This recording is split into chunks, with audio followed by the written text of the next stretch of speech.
Your Excellencies, ladies and gentlemen, I will invite everyone to take your seats. We will be shortly starting the plenary roundtable panel on leveraging science, technology, innovation, and digital transformation to build forward better from the COVID-19 crisis and accelerate delivery of sustainable development in Africa. This is agenda item 8. We are unfortunately running late after some technical issues in the parallel sessions, but we will proceed and we will complete our program of work today. I think in total we are probably running about 1 hour late, but I think we will be able to make good time, particularly recognizing the panelists that I have with me who are, I think, extremely well versed in speaking about this subject. And who can, I think, really summarize some of the key outcomes of the Science, Technology, and Innovation Forum, but also how we've seen STI work in a cross-cutting manner across the implementation of all of the SDGs, but also in particular the 5 SDGs that we've been focusing on at this 8th Regional Forum on Sustainable Development. I would like first to acknowledge the presence of the members of the Bureau who have been elected yesterday. Their leadership and guidance is very much appreciated.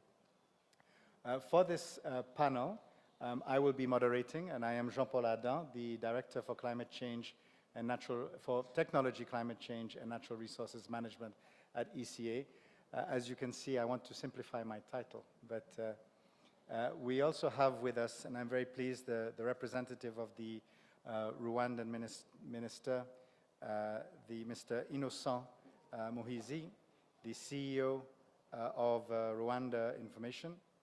Thank you very much for being with us. In the center, we also have Ms. Bogolo Kenewendo, who is the former Minister of Investment, Trade and Industry from Botswana, and I think particularly an activist in this space, so we're very pleased to have you. We also have Hubert, and Hubert is going to kill me because I always get his name, I always pronounce it wrong, but Hubert is so it's Hubert Gilzin. No, I got that wrong, but anyway, you'll correct me later. Close, I'm getting better as we go through. And he's the Director for the Multisectoral Office for Eastern Africa of the United Nations Economic, Scientific and Cultural Organization, UNESCO. And to our far right, we also are joined by Dr. Mboneni, who is representing South Africa, who has been one of our key supporters in the STI forums, but also in terms of sharing knowledge about the use of science, technology, and innovation across the continent.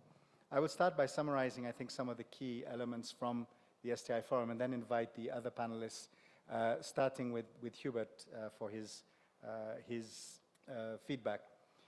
We have been looking in particular at the strengthening of the institutional framework for science, technology, and innovation. And one thing which emerged, I think, even in other panels and in other sessions in this forum, has been the importance of building from the base, the importance of STEM education in all aspects across the Sustainable Development Goals, looking in particular as well as the gender aspect, and recognizing the need to address the current inequality in terms of access to education, particularly in STEM education.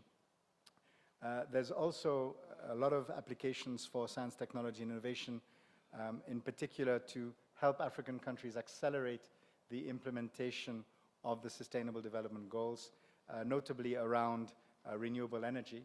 And one of the key elements of this has been in allowing African countries to actually take ownership of the investment strategies using these technologies. There has been a lot of discussion around the yo-yo effect around petroleum and other fossil fuels, and how for African countries that are very dependent on these resources, where even though they may benefit at certain points, in the long term, sustainable, reliable, affordable, accessible energy based on technologies which are easily applied in African countries forms the basis of the solutions. There's also been a lot of focus on the policy formulations and the policies that have the largest multiplier impact.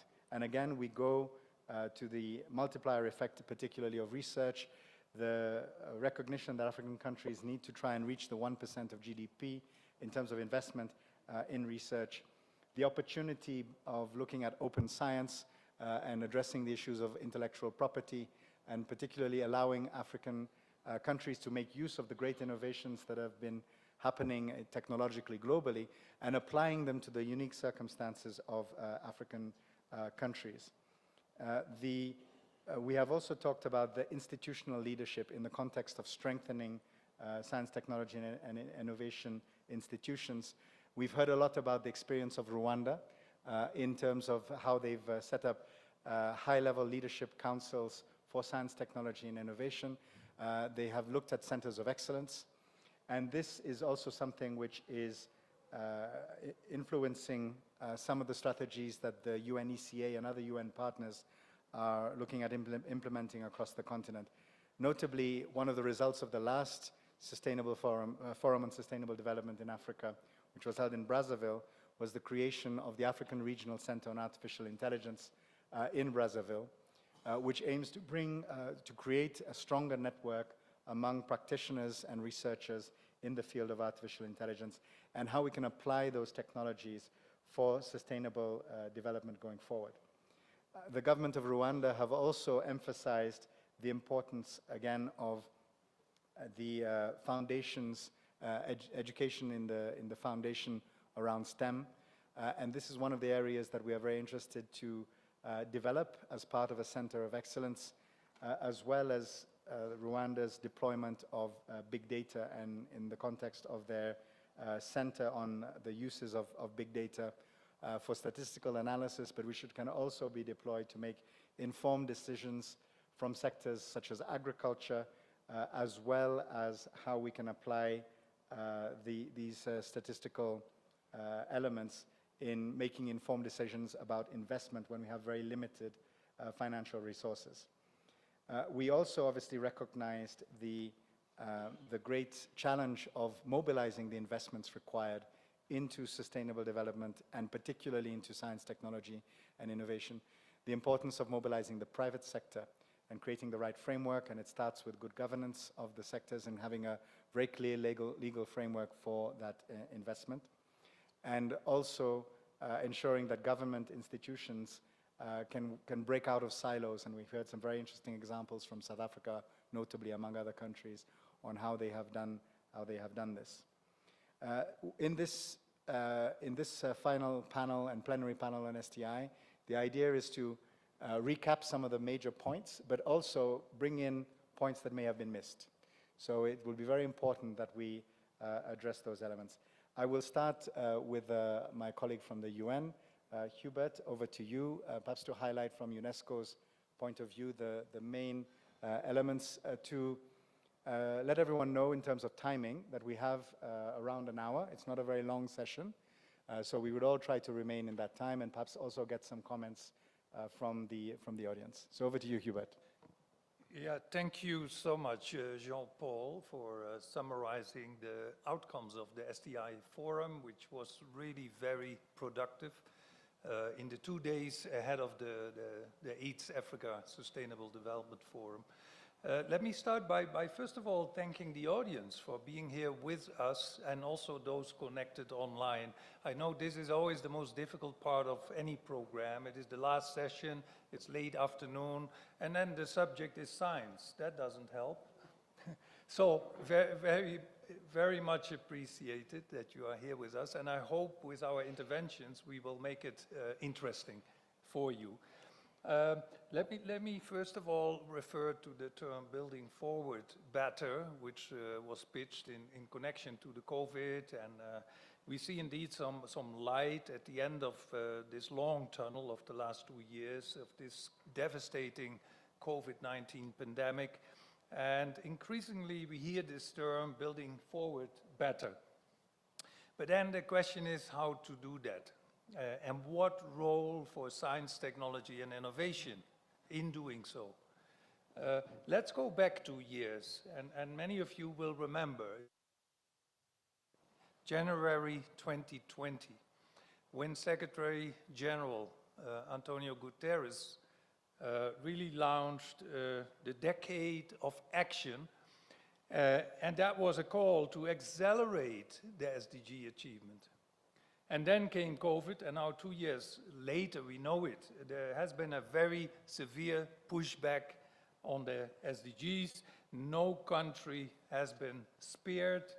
What we also have seen is that this COVID pandemic has exposed existing inequalities and vulnerabilities. Just one example, when COVID hit the world turned digital, but not in sub-Saharan Africa. If you know that in sub-Saharan Africa, a little more than 50% of the schools are not on the grid, how can they even think of using ICT? So, the inequalities. The other thing that was exposed very strongly were the gaps in scientific capacity and infrastructure, in particular here in sub-Saharan Africa again. Limited capacity here in the continent to contribute even to scientific responses and solutions to the COVID pandemic. But also we have seen that sub-Saharan Africa had very little benefits in the first place. And you remember the term vaccine, what was it, vaccine nationalism, or that is an issue that came very clearly to the fore. So in order to be able to build forward better in Africa, and with this strong pushback on SDGs, we need to be strategic. We need a bold strategy. And STI, science, technology, and innovation, need to be at the core of that strategy. Now, I would like to share with you 4 core principles that I believe should be at the foundation of this bold strategy. Let me quickly run through 4 of them. First, we need to mobilize the power of cooperation, of connectivity, and open science. Now, the COVID pandemic really has underpinned the importance of science cooperation and of the open exchange of scientific findings and data. If you think of it, commercial interests and patents, they usually stand in the way of open science approaches. And it is interesting to note that this is mostly so in the pharmaceutical and health sectors. And that's where COVID is. And interestingly, therefore, to see how COVID now proved to be a case, making a case for open science. If you remember, early on in the crisis, already in January, February, Chinese scientists shared the COVID-19 genome sequence, which allowed us to develop diagnostic test kits and have a quick response in terms of testing, and that was the buzzword then. But also, we have seen a lot of cooperation between scientists, between pharmaceutical companies. We have seen the very record speed at which vaccines were produced, and that was all due to cooperation. And so this built a case for open science. And incidentally, in November last year, during the UNESCO General Conference, 193 member states, 193 countries adopted the first ever international framework on open science. And that's a milestone achievement. This will make our science more efficient, more inclusive, more reliable, and it will make science more responsive to societal challenges. So the case for strengthening international science cooperation is basically a no-brainer. And I mean, in that case, cooperation between countries in Africa and between Africa and other regions. Connectivity. Connectivity is something that can help. it can help to make this cooperation more efficient and much more cost-effective. But also, let me point at this, connectivity can also help to improve the tertiary and higher education in Africa, to improve the accessibility, the quality in higher education, and the relevance. We know that e-learning is a way to increase accessibility. I call e-learning basically, the argument behind it is a quantity leap argument. You can reach out to the numbers, but connectivity and collaboration has a magic other argument, and I call that the quality leap argument. And here, imagine what happens to quality in academic programs, MSCs, PhDs, research programs, if you put together the best brains in a certain discipline, the best knowledge and infrastructure of a large number of universities. And that can do wonders. Now, the second principles. The second principle is basically avoid mistakes of the past. We can learn a lot of mistakes made by others. In other words, don't, here in Africa, simply copy the unsustainable carbon-based economic model of what we currently call developed nations. And sometimes we think, well, how do we do that? I mean, the world is already quickly moving into the fourth industrial revolution, when we know that much of Africa hasn't benefited even from the second industrial revolution, mainly energy, the third industrial revolution, mainly ICT driven. And I still believe that what we now need in Africa is a strategy for the co-implementation of the second, the third, and the fourth at the same time. There's no need to take them in sequence. But in this co-implementation now, avoid making the mistakes of the past. This will save Africa a lot of time. It will save Africa a lot of resources by avoiding these immensely expensive mistakes made in other regions. Just one little example, the energy sector, and yes, Africa lags significantly behind. We know this. I gave the illustration on schools. But Africa is also blessed with a lot of solar radiation, with a lot of hydropower potential. I know you're probably wrapping up anyway, but just to Yes. make sure we remain in time. Yes, I have two short principles left, and I will. Carry on, finish your part. Yeah.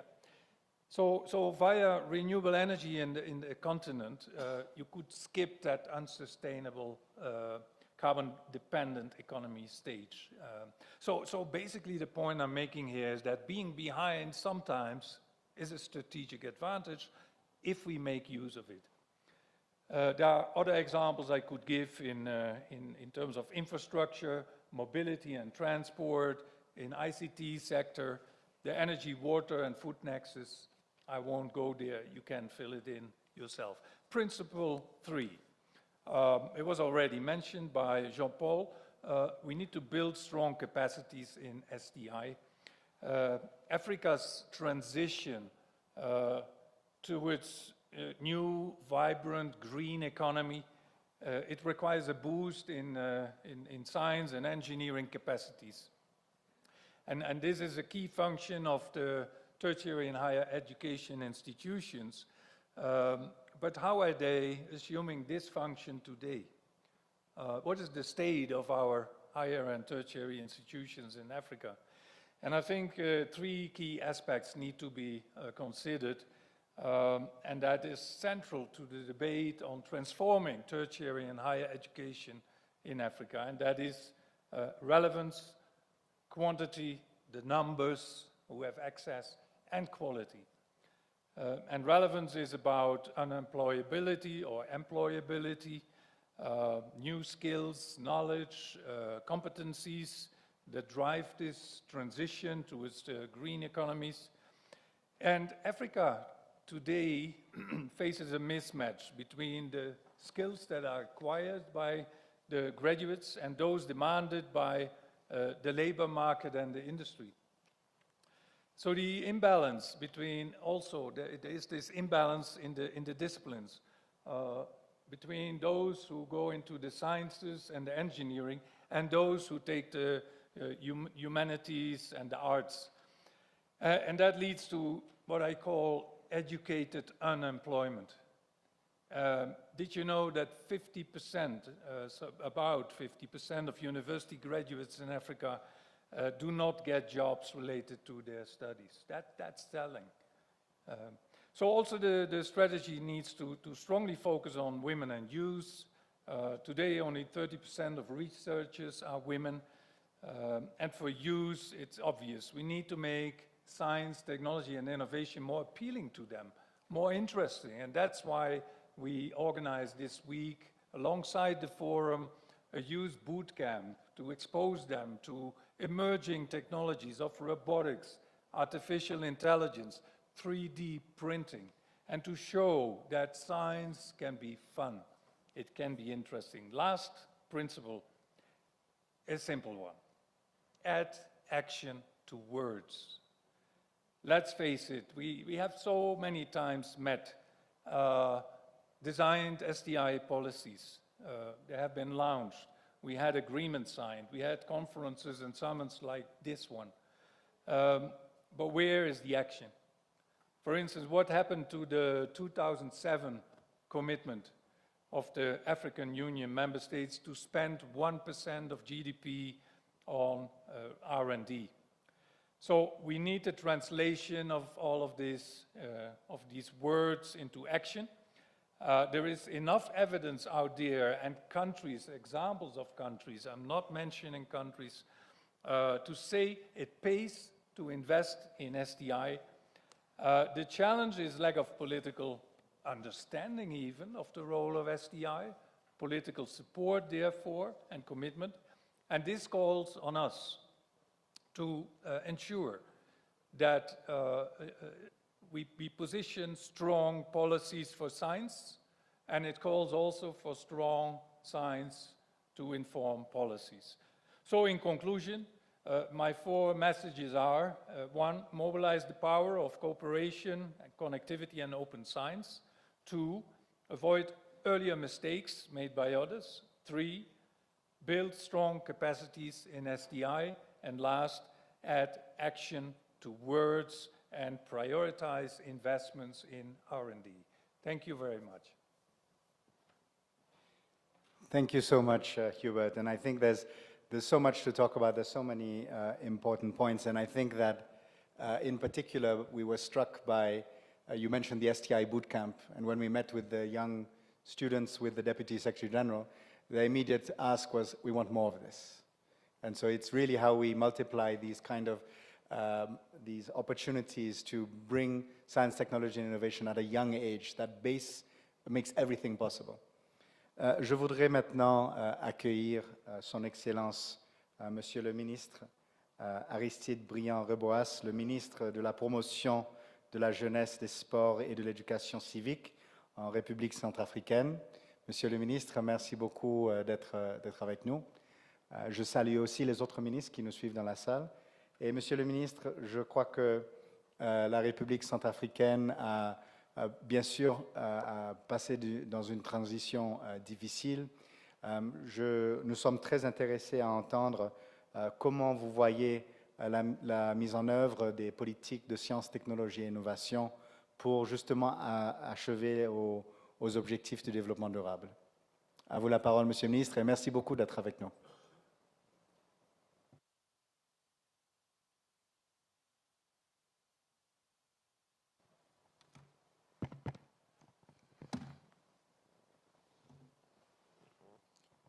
Merci, chers organisateurs. Je me réjouis de cette assise. Comme vous avez bien dit, la République centrafricaine est un pays qui a été marqué par de multiples implosions d'instabilité politique et qui aujourd'hui nous fait comprendre que les défis restent Aujourd'hui, je voudrais prendre la parole, pas en tant qu'expert, mais en tant que ministre de la Jeunesse, usager de services et celui qui est en contact avec beaucoup de jeunes qui sont concernés par ces technologies. Deuxièmement, je voudrais quand même me réjouir parce que pour la jeunesse centrafricaine en particulier, le pays comme Rwanda qui nous accueille aujourd'hui se situe en bonne position dans cette course. Et c'est un pays considéré en République centrafricaine comme un point de repère en termes de l'éveil de la conscience de la jeunesse centrafricaine et voire africaine. Et donc c'est avec beaucoup de joie que je me retrouve ici et avoir l'occasion d'interpréter des problèmes qui se posent dans le domaine du développement durable en commençant par la technologie. Le niveau de l'évolution de la nouvelle technologie, la communication démontre à suffisance le dynamisme de la jeunesse en ce sens qu'en moins de 20 ans d'existence de nouvelles techniques d'information sur le sol africain, en général et centrafricains en particulier, tous les jeunes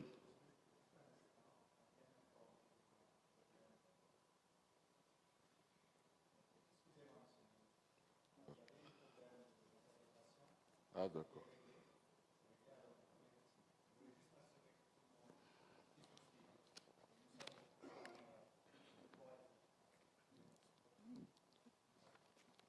D'accord. Donc, je continue. Donc, le nombre sans cesse croissant des startups et le nombre de nouvelles applications développées par les jeunes africains est une preuve de la maîtrise que notre jeunesse, qu'a notre jeunesse de cette technologie pourtant nouvelle.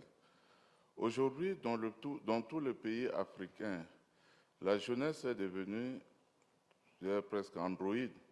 Voici un marché et une demande où nous avons laissé l'offre au seul pays asiatique. La production de téléphones et d'ordinateurs portables ne serait ce que pour une consommation locale africaine serait une voie pour inverser la tendance de notre balance commerciale toujours déficitaire.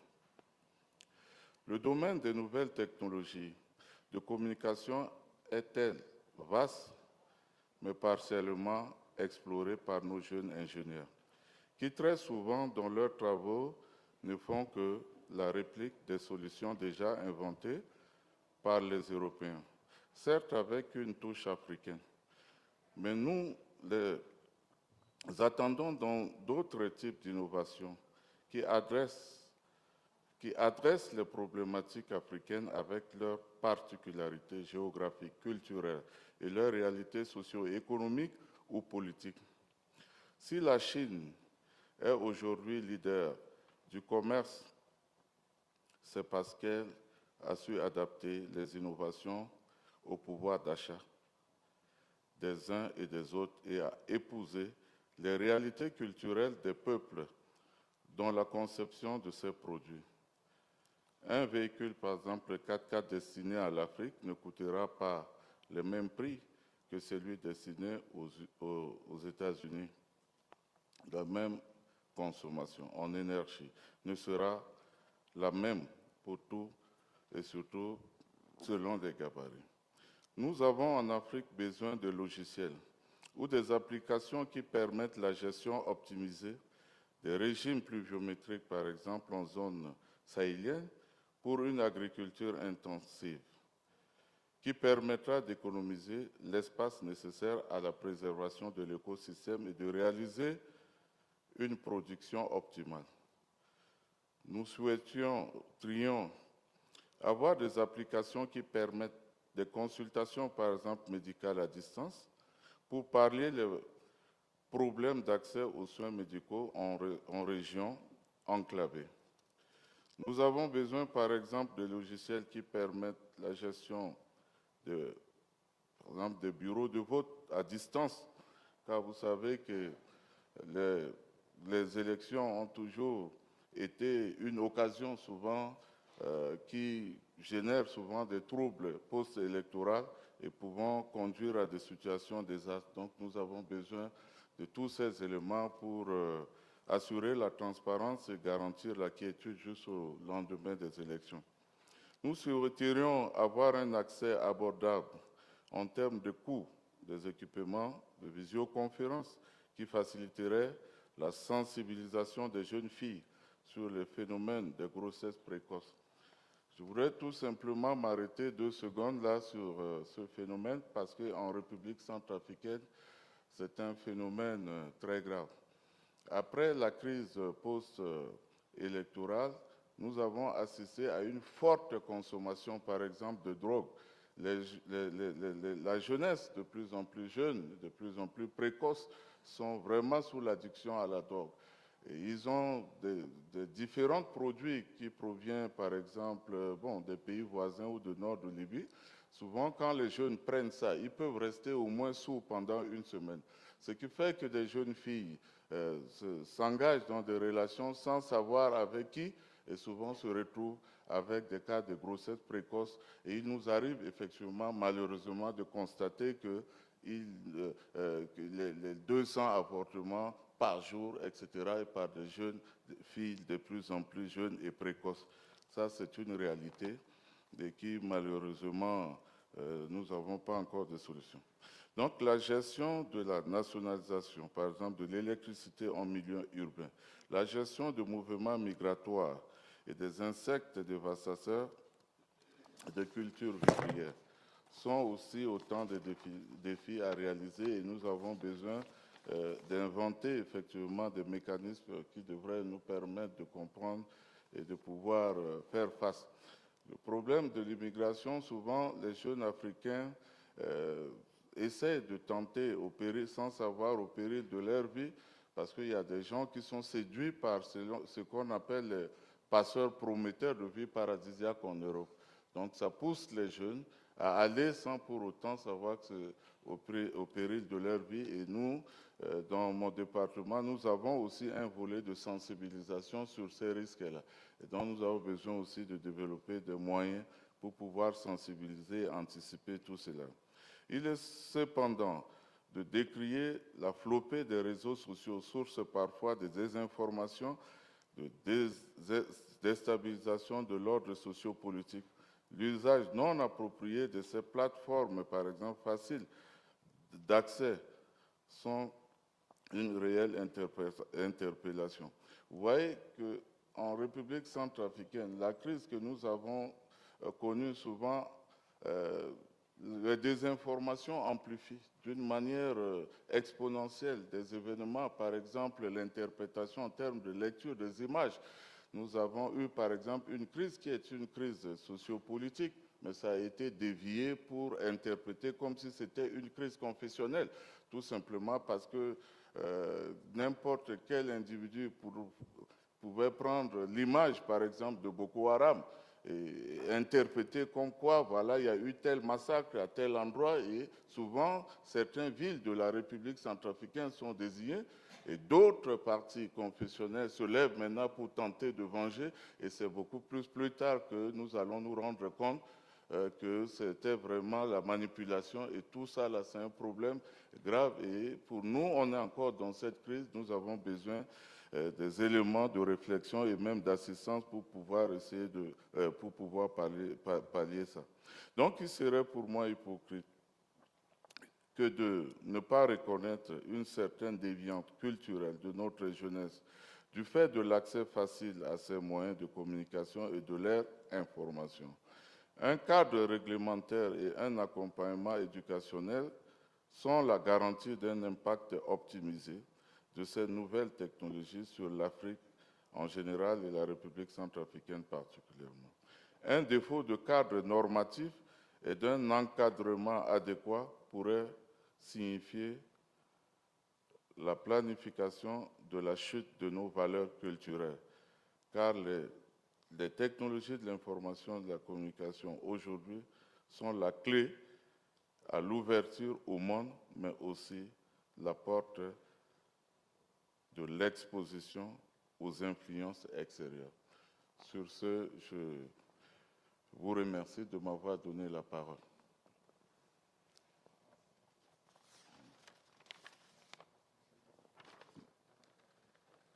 Okay.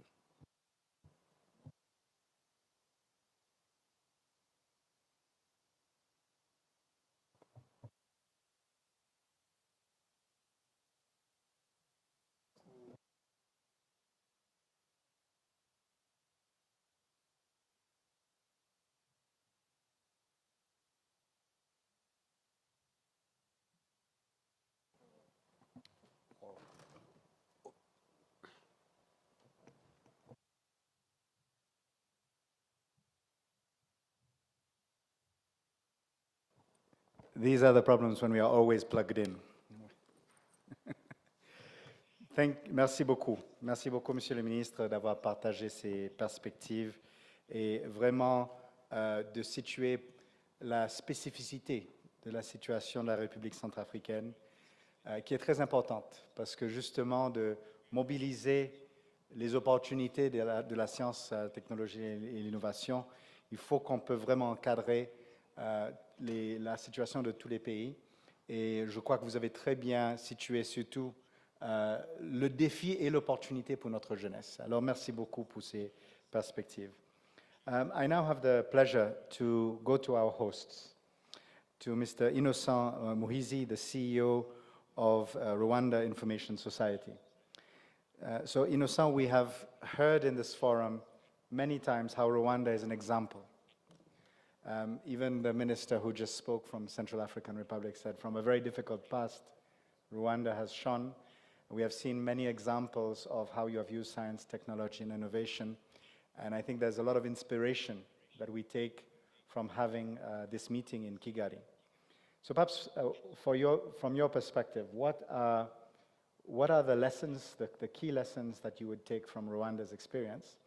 And what still needs to be done? What are the priorities going forward?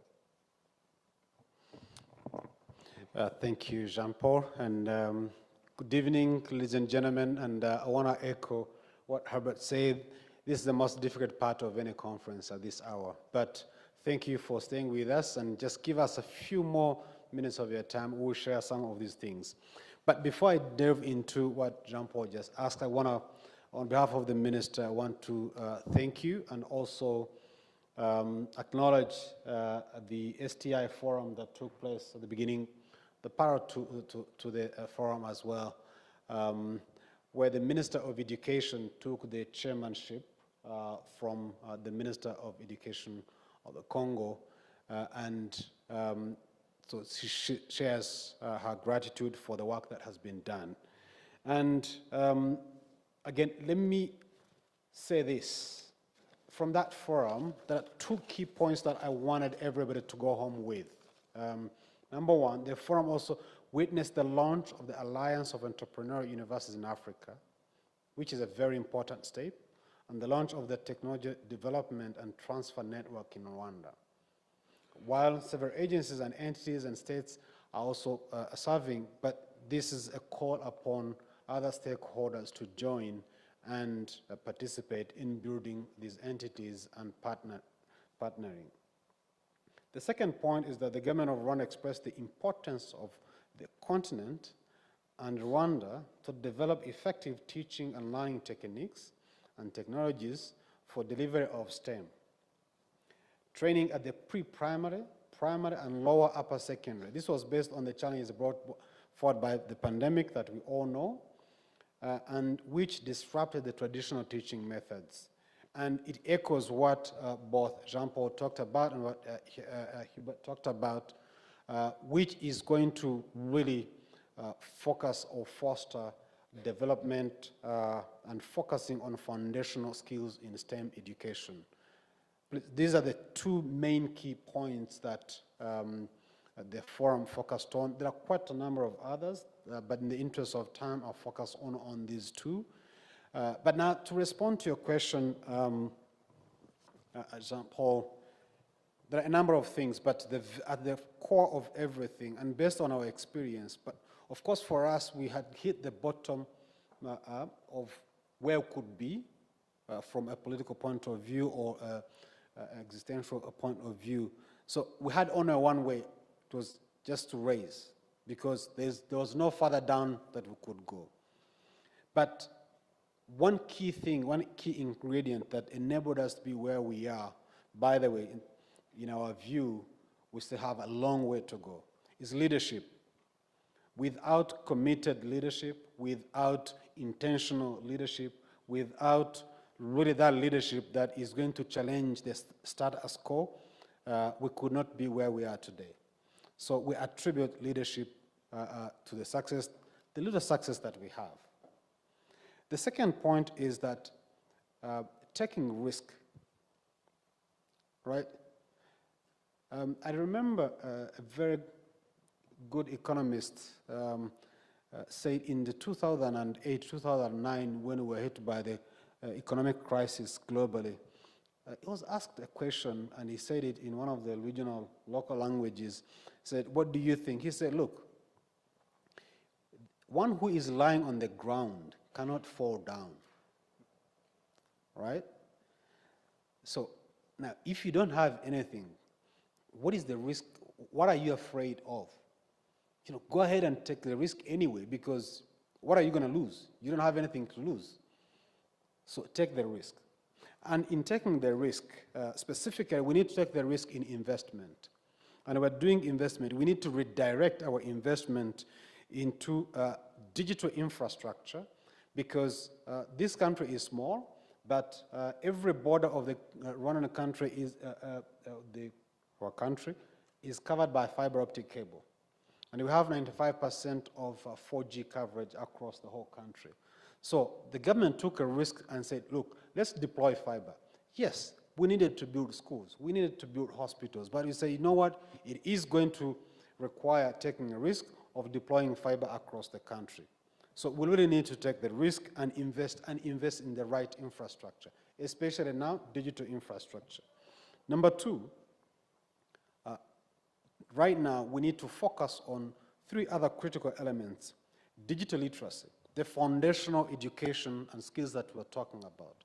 But I was talking to some of my friends, and I said, if you're talking to my mom and give her a laptop, a MacBook or an iPhone or whatever, she will not know what to use that laptop for or with, right?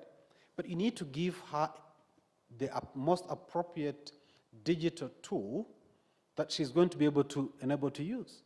But in addition to that, you need to give her the basic digital literacy so that she can be able to communicate, she can be able to participate in the digital economy that we live in today, because it is part and parcel of her life as well, right? So the third point is that we really need to make sure that we have the right policies. And the risk that I was talking about, we need to take a risk and say, you know what? If this policy is not working, let's change it. But I think Herbert touched a point of really action. We need to, because we saw in the pandemic that speed was of essence, and speed actually did matter. So if our policy making is going to take ages, then we will not survive. So we really need to take action and take it very, very fast. So our policies have to be fast, but they have to be relevant, and we have to employ agility in everything that we are talking about. So urgency is one of the critical things that at least drives us here, even though we are not where we want to be. And the third point that I want to touch on is really funding for innovation. Yes, what percentage of our GDPs goes to innovation? How are we able, and are we willing to take risk on startups and say, you know what, if there's this small company that has come up with a product to produce a specific, to address a specific problem, are we willing to really invest money in that company? And let me give you a little bit of statistics. Israel invests $500 million in innovation.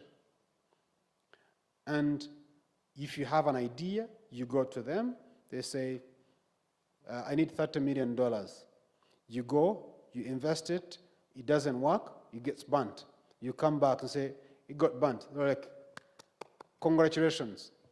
Because for them, a failure is actually part of learning and it's actually part of inventing. So we really need to take that risk and say, you know what, are we going to be deliberate and intentional and dedicate a certain percentage of our budget to innovation, to startups, and pushing the small and medium companies? And then let me end on these 2 points. One is partnership, and very, very appropriate in partnership. I mean, we have ideas, we have seen certain things that work, but are we willing to share them with our neighbors, right? Are we willing to experiment? Are we going to sit on the same table and say, let's partner on this? So partnership is very critical.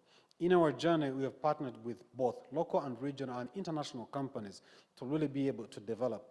And on this part, for example, we are at an advanced stage in discussion. We've started it to pilot something that we call Digital Ambassadors Program, which is where we get the youth, train them on digital literacy, and deploy them in the communities to teach their brothers, sisters, aunts, mothers, on, to get them up to speed in terms of digital literacy. We're discussing with UNECA to promote that program. We're discussing with other partners like COICA and World Bank to really promote this program. Because in the next 5 to 10 years, whoever will be digitally illiterate will not survive. Yes, we are a resilient people, we are resilient human beings, but it is going to be very difficult. Therefore, digital literacy are very critical, but without digital literacy, you might have digital literacy, but if you don't have devices to use those skills or that literacy on, it will be difficult. Yes, you might have the skills, you might have the device, but if you don't have the connectivity that was talked about, it will be really, really difficult. But if you don't have the oil that oils this machine, which is the investment and funding, it becomes really difficult. And please, let's trust our young innovators, let's trust our youth, let's give them a chance. Because after all, who else are we doing all these things for if it's not for the youth and tomorrow's generation? Thank you. Thank you so much, Inosa. And I think you explained extremely well. There's no resilience without risk. We will not get that resilience, we will not get that sustainable development unless we're prepared to take risk and invest in that risk. And I think the example you gave about digital infrastructure is particularly pertinent. So I now have the pleasure to go to Bogolo Kenawendo, the former minister from Botswana, the former Minister of Investment, Trade and Industry from Botswana, and currently the Managing Director of the Kenawendo Advisory. So we're very pleased to get your take. What, for you, would be the best way to use science, technology, and innovation for sustainable development? Thank you. Thank you very much, JP, and everyone for sticking around. And I think I made a mistake by not accepting the ladies first thing, because I feel like everyone took my points. So I am going to have to redirect some of my thoughts. So JP, I think if we just take it back to that question on, you know, how can we use digital and innovation towards achieving SDGs, but most importantly towards building back better, I want to redirect your thoughts towards the Global Innovation Index, because all the countries that are at the top of that index are also at the top of the Competitive Industrial Performance Index. And I bring these two particular indexes because then they relate to the latest industrial development report that shows that countries that are highly industrialized had less of a shock, economic shock, due to COVID-19 in comparison to those that are less industrialized. So if we look at the relationship between innovation and industrial development, it has become very strong. And in both the lists, African countries are at the bottom of those lists. And if we're going to talk about resiliency, as you've been doing, then we most certainly have to talk about how we're going to up our innovation and up our industrialization in the continent, if not for building resiliency and reducing any economic scarring, but most importantly to ensure that, as they say, we are in a decade of pandemics, that we are better prepared for the next pandemic, and we do not have the same kind of economic shocks in the future. And so we have seen in the last couple of years that innovation and technology have become very key and important drivers for economic activity. And the way that I like to relate with STI is in relation to trade, investment, and industrial development, because we cannot talk about building back better or building better forward if our economies are not back up and running. And there is a very big opportunity for us to ensure that our economies are up and running through technology. And we have seen that this is possible in the last 2 to 3 years, where the main channel for growth and main channel for trade has been through innovative and technological ways. Because especially at the height of the pandemic, you will certainly recall that when we didn't have any physical movement of goods or of people, digital trade played a very crucial role in keeping trade flowing virtually. We couldn't meet like this, but we continued to meet and make very important decisions. And in Botswana in particular, we started seeing a very high growth of delivery services that were either mobile-based or internet-based, and that was just proof that we adapt when we are pushed into a corner. And digital trade, we saw a lot of cross-border e-commerce, we saw digital payments.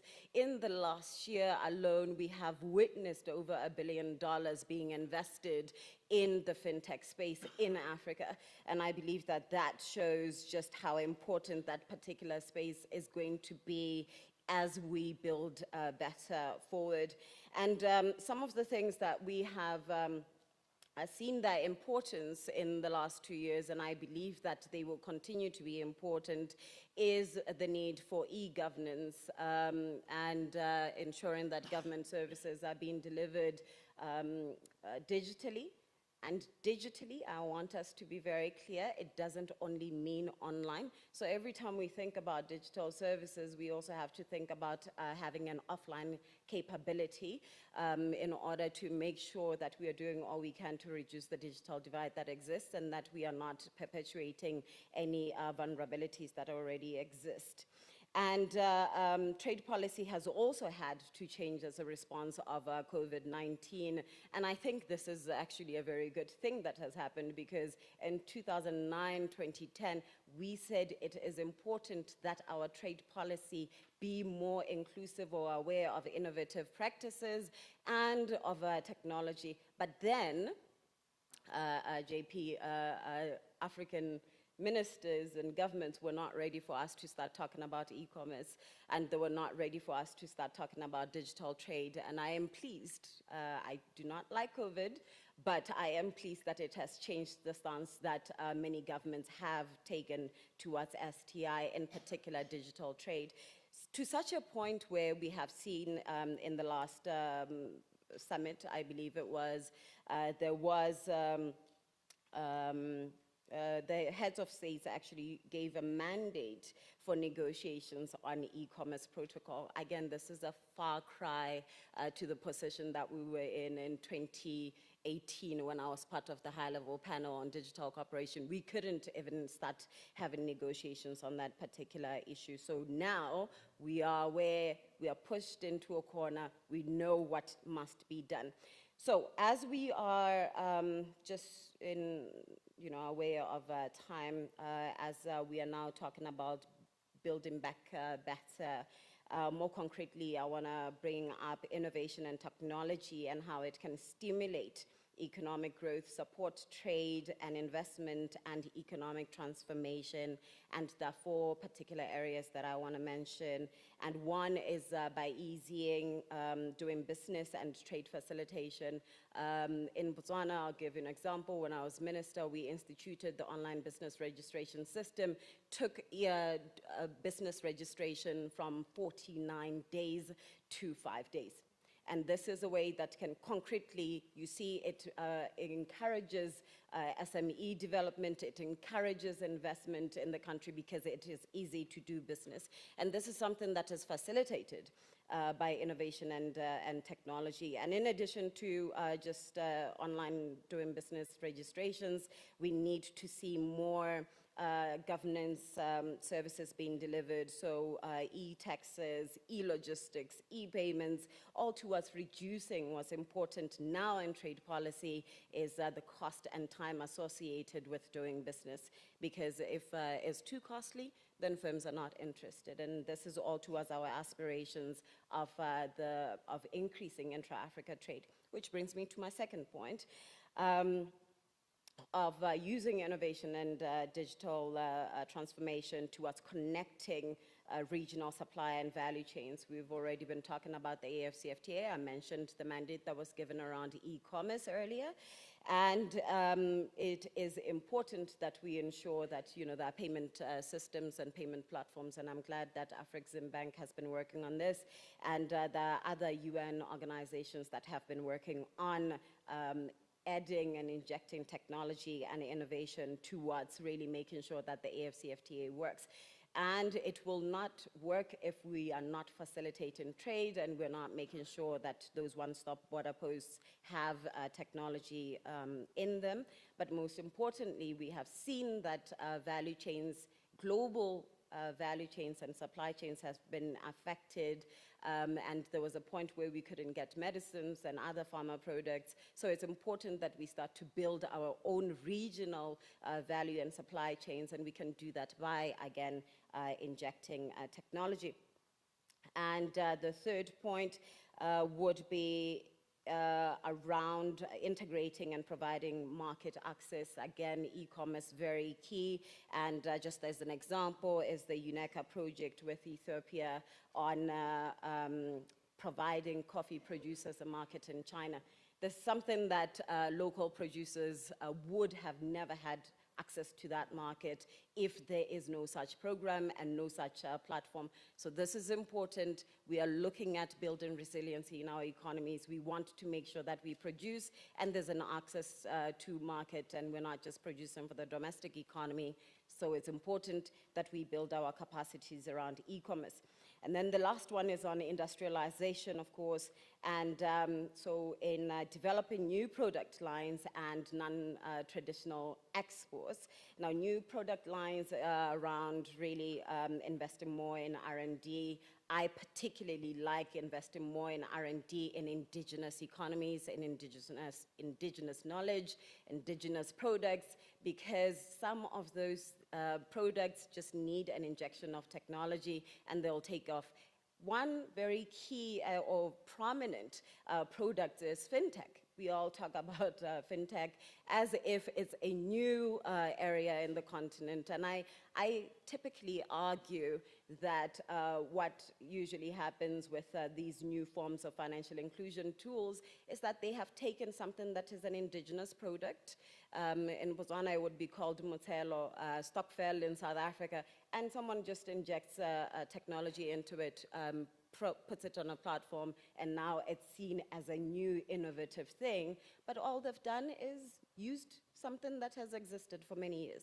So I believe that if we really do that, we will start to see new product lines, we will have non-traditional exports, and we will be able to really build new avenues for our economies. So what needs to be done in order for all of this to happen? Again, copy and paste what Innocent said. We are here, so I'm copying and pasting, and just adding one last thing, that government needs to be a first responder. It needs to invest heavily, take risks, and crowd in private sector investments, private sector capital, because where government puts its faith in, most times the private sector follows. And then lastly, On voudrait partager aussi le fait que la passation des marchés dans nos pays est un très grand goulot d'étranglement en matière de mise en œuvre efficace des projets.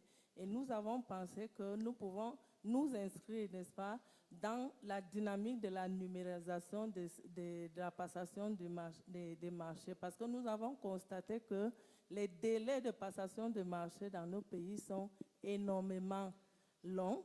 Et actuellement, nous sommes en train de former plusieurs administrations pilotes et d'ici 2 ans, nous allons effectivement numériser cette passation des marchés. Ça, c'est d'un.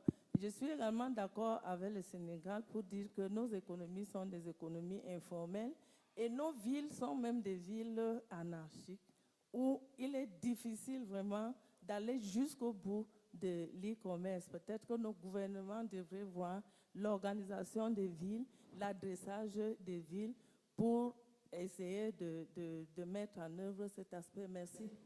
Merci beaucoup. Les 2 derniers intervenants, je vous demande vraiment ces 30 secondes parce qu'il y a un autre panel. Nous sommes déjà en retard. Oui, merci pour la parole, monsieur le modérateur. Je me nomme professeur Simon Bokolo d'IRC Kinshasa, République démocratique du Congo. Je ne suis pas d'accord avec le premier intervenant de l'UNESCO, puisque j'ai le rapport devant moi, selon l'édition 2021 du rapport de l'UNESCO sur la science. Un nombre croissant de pays africains disposent désormais des politiques des ISTI et de nombreux pays ont aligné leur action sur le programme de développement durable à l'horizon 2030.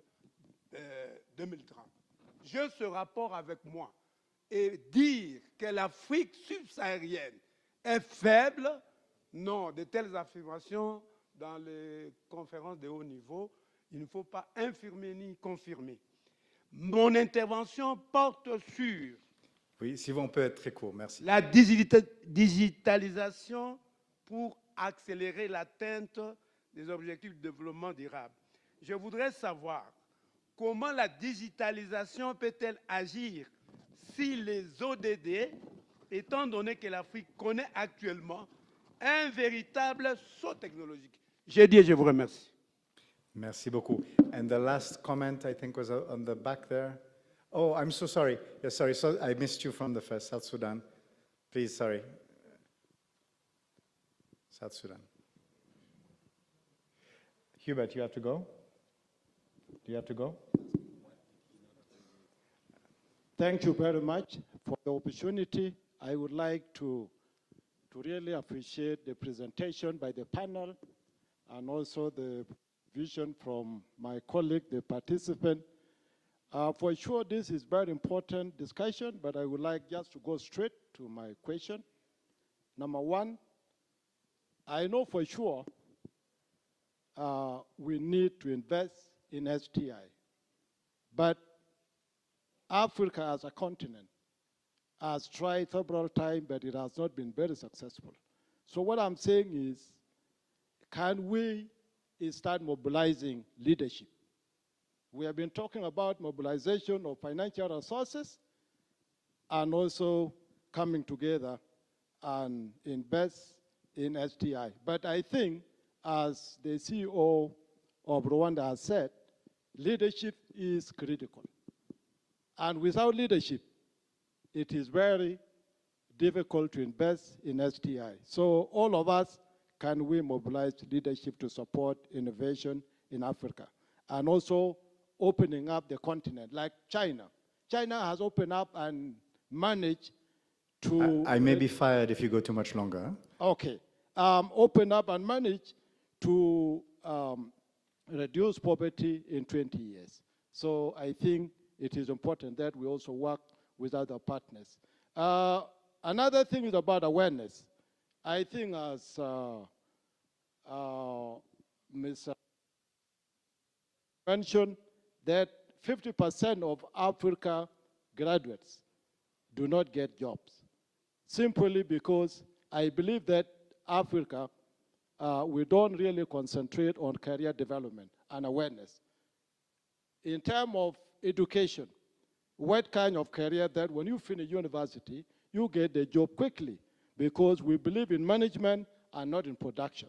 Finally, I know UN has been doing a very good job in terms of keeping peace and security and also providing humanitarian assistance.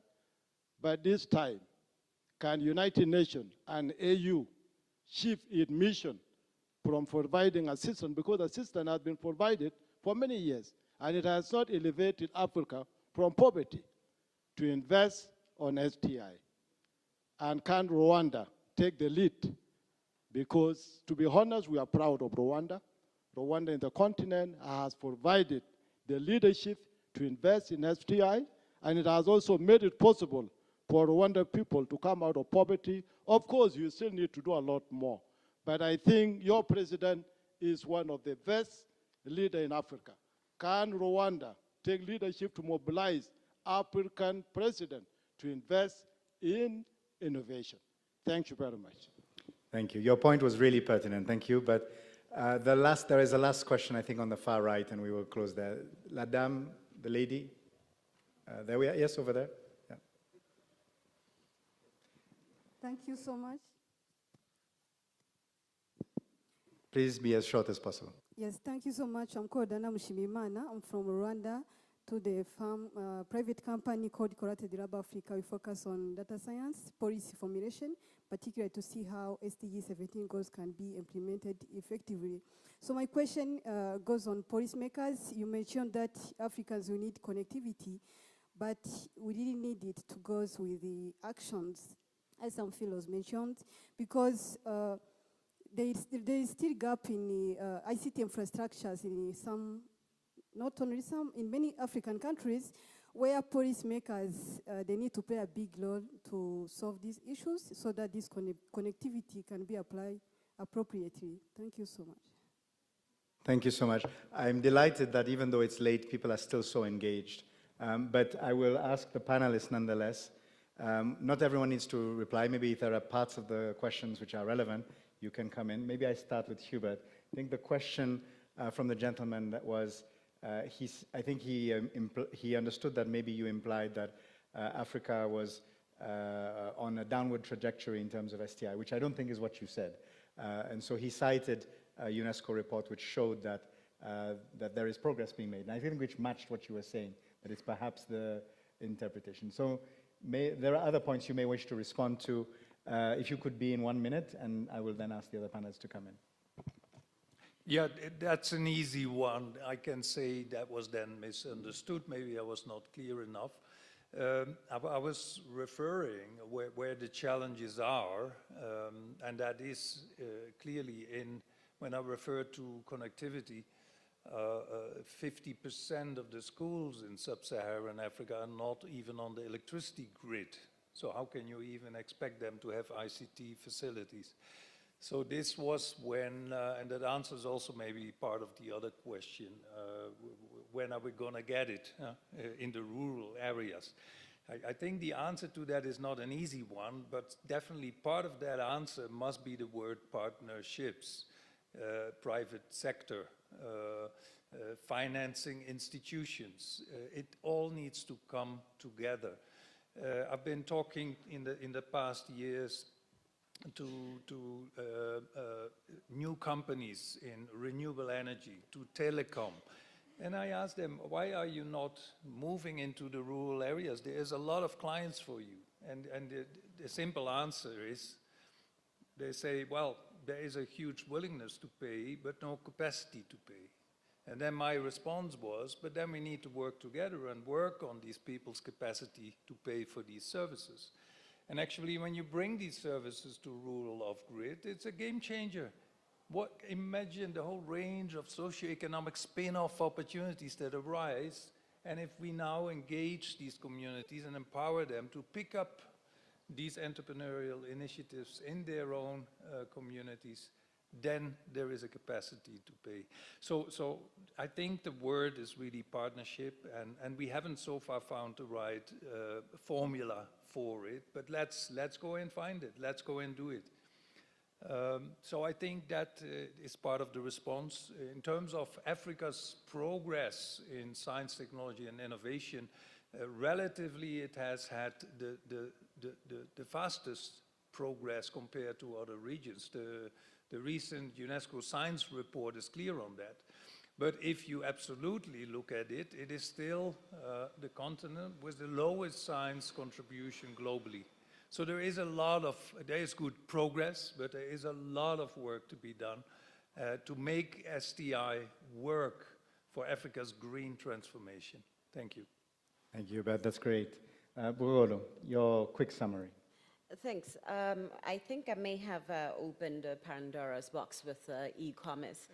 But just quickly, there's what we were going to do, which is what I'll share with you, is we learned from the Taobao villages experience in China, where the majority were informal, and then they were grouped into cooperatives and put on a platform together and sold at bulk and large scale. And that is a model that I know has been copied as well for the Ethiopian coffee producers. So that one, to respond to the question on what do we do with the informal sector to tap into e-commerce, particularly for export. And for strengthening border clearances, I think I mentioned earlier that trade facilitation is important, and digitizing one-stop border posts is one way of ensuring that when you're doing e-commerce, that your products are not delayed at the border and so forth. But that is all part of the trade facilitation agreement, and what we are asking for, particularly now, is for the implementation of that and injecting technology into it. And when it comes to connectivity and rolling out internet and other ICT, there's still a challenge of financing of ICT infrastructure, both physical and regulatory. The last UNCTAD figures, I think they were 2020, I don't have updated figures, I wasn't ready for the question, but the last I remember, 4% of international multilateral financing was dedicated to ICT infrastructural development, and only 1% of that was dedicated to ICT legislative infrastructure. So you can see that there's a discrepancy in where we want to go and where we're putting our money. So obviously I'm challenging our development partners to take note that ICT is now a very important infrastructure that also needs financing. And then the other thing is domestically what governments can do. What exists in Botswana is a universal access fund. You tax the rich in order to provide for the poor, creating universal access fund that will incentivize and crowd in the private sector to participate in rural areas. And for public procurement, which needs to be digitized, I fully support. I think that that's all part of the e-commerce scheme, ecosystem that needs to be put in place, and I can tell you that it works. What we eventually did with the online business registration system was also put it together in one system with the e-taxes, and then, so now we have a little bit of a digitized ecosystem that ensures that businesses are costed less and they're responded to in a timely manner. I think that is where I'll stop. Perfect. Thank you so much, Bobolo. Monsieur le ministre, est-ce que vous voulez intervenir une dernière fois? C'est pas obligé, c'est juste de savoir si vous voulez. C'est bon? Ça va, très bien, merci. Dr. Mbone, do you want to have a final thought to share with us? Yeah, thanks very much. I think the comment I'm just going to want to make relates to the issue of strengthening our indigenous knowledge systems and making sure that we seek solutions in those. And on the health and medical side, one of the things that we have done was to work with the World Health Organization Regional Office for Africa to begin to look at protocols for the clinical trials of indigenous remedies. And we have made a lot of progress, and already in South Africa, we did the same with our regulatory body, and we are going to be entering some of those into clinical trials. And I raise this because it's important that sometimes we relegate our indigenous knowledge way behind and we don't reinforce them with proper science, technology, and innovation. And this is really one of the things. So it's just the additional comment that I just want to make in this regard. Thanks very much. Perfect, Dr. Mboneni. We now conclude with our chairs, our hosts, Rwanda. Innocent, your final thoughts responding to the room, but also any other points that you would like. And I will conclude here and leave the final word to you. And I would like to thank all the panelists. Even though it's late in the day, I think people have really been engaged. So thank you to everyone. And I would like to thank the interpreters because they have been doing a great job. So I just wanted to make that point. Thank you, everyone. So Innocent, your final thoughts. Thank you, Jean-Paul. And again, I want to echo what Jean-Paul just said to thank the audience for really sticking around. It's a sign of confidence and trust in us, so we want to thank you. Now, rapidly, let me respond to some of the points that were mentioned. For example, connectivity. Really, let's be innovative and creative, even in our regulation. And here specifically, I'm referring to the telecom regulators. They need to create sandboxes that open up and create opportunities for other investors. If the regulation policies are good, you're going to see telecom companies responding. So that's number one. Number two, the informal sectors. I think we really need to, I want to echo what Bogoro just said, but also we need to employ other technologies. And my brother from South Africa talked about space technologies. If you employ, for example, drones, we use drones here in Rwanda for medicine delivery, blood delivery. We used them in the COVID period. And if we employ other space technologies, we'll be able to actually break that informal, what do we call informal sector? And actually, we need even to change the name. Why is it informal? Why don't we just call it a sector and start reaching out? And if you pose a challenge and say, creative minds, we have this problem, give us a solution, I'm sure you will be able to find one. And then the third point is, one of the key catalytic elements that I've seen in digitization is payments. For example, during the COVID period, one of the elements that really brought about online services was how to be able to pay digitally. So digital payments, actually, it's like chicken and egg, what comes first? If you're able to pay digitally, then I will be able to create a way to give you that service in a digital manner because I'm able to receive the digital payments. So that has shown us that it can really be done, and we need to look into that. The other point is the procurement. In the spirit of South-to-South cooperation, we have digitized the public procurement processes in Rwanda, and we can share experience in that, but it really requires two things. Number one, are we really willing to take a risk on our laws, like procurement laws, and say, you know, let's put it online and trust the system? And number two, are we willing to really go at, you don't want to do it in one big bang. Implement one step, go after another one, and then you see results, and then you build on those results to be able to see if you can really achieve it. And the final one is on the partnership. We really need to get the government on one side, get the technology providers on another side, and then complete the triangle by having the financials on the other side. And if there are any finance people in the room, there's a concept called blended financing, which is something really that we need to dig deep into and understand what it means. Because I don't know yet how much it can be able to give us in terms of solutions, but I believe it is a concept that we really need to dive into, because I believe from that we can be able to get financing for all these issues that we're talking about, be it the power infrastructure, be it the connectivity infrastructure, be the policies and the platforms.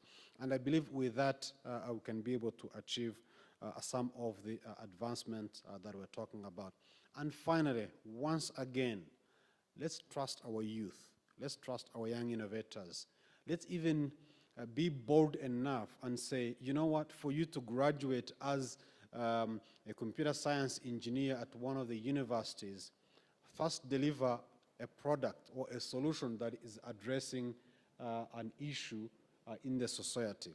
Let's not focus on the paper degree. Let the degree be that product. Let that be your qualification. Are we bold enough to really disrupt our education system? Because if there's any sector that is really ripe for disruption and challenging the status quo, it is the education sector. And with that, ladies and gentlemen, I want to thank you for your patience. I want to thank you for your attention and participation. And I want to thank my fellow panelists, Monsieur le Ministre, merci beaucoup, and colleagues, thank you so much.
faut faire.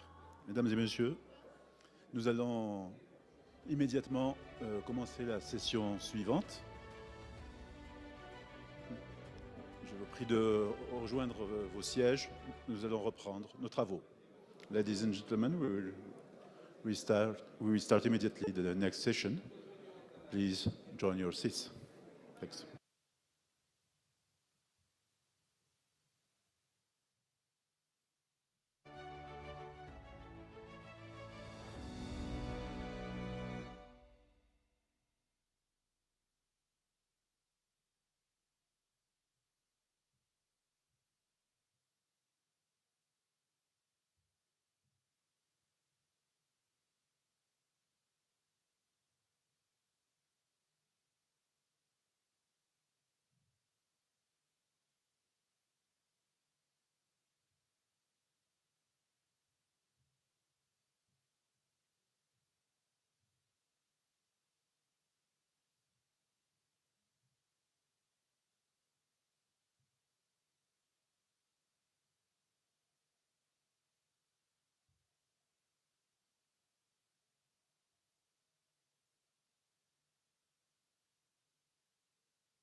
Sorry.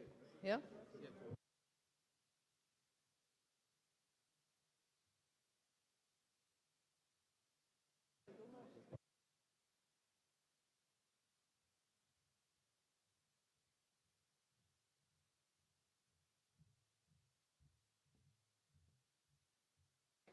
Can we be please seated? We're starting the session.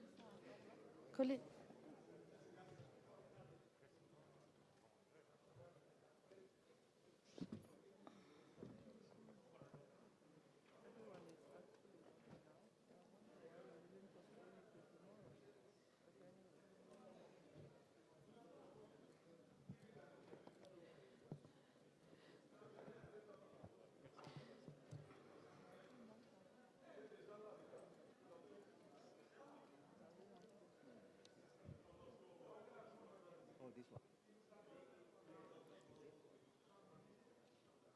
You prefer to speak from here?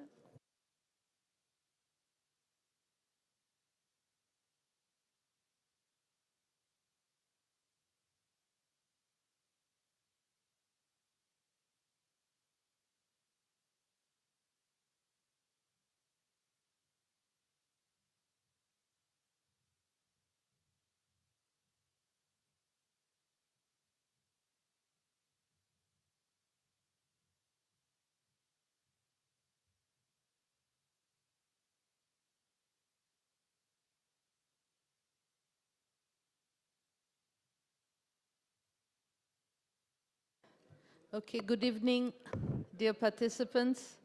We apologize very much for the delay. But we will have the last plenary session of the day, which will be dealing on sustainable recovery from COVID-19 crisis and implementation of Agenda 2030 and Agenda 2063. This will be the opportunity for you to hear from major UN-led initiatives and with very esteemed speakers.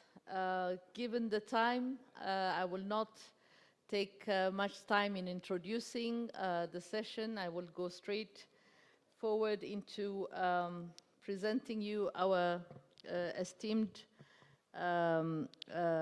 presenters and panelists. We will have first the opportunity to hear two statements. The first one from the President of the Economic and Social Council of the United Nations and Permanent Representative of Botswana to the United Nations, Ambassador Colin Kalapile.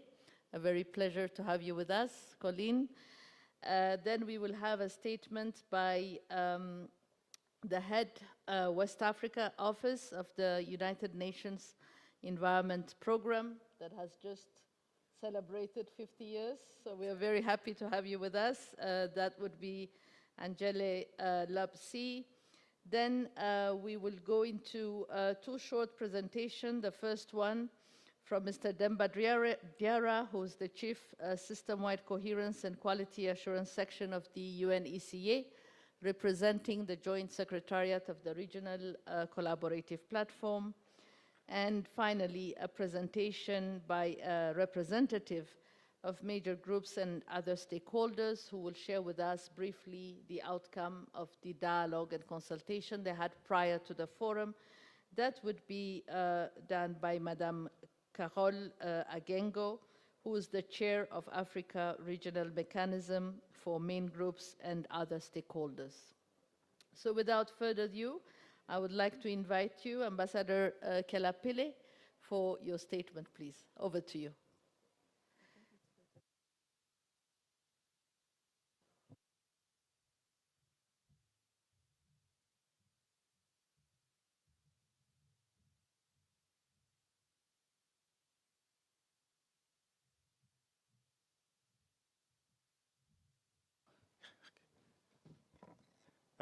Good afternoon, or is it evening now, to all of you. So Your Excellency is present here. I recognize Honorable Minister Comoros in the room and other ministers if present.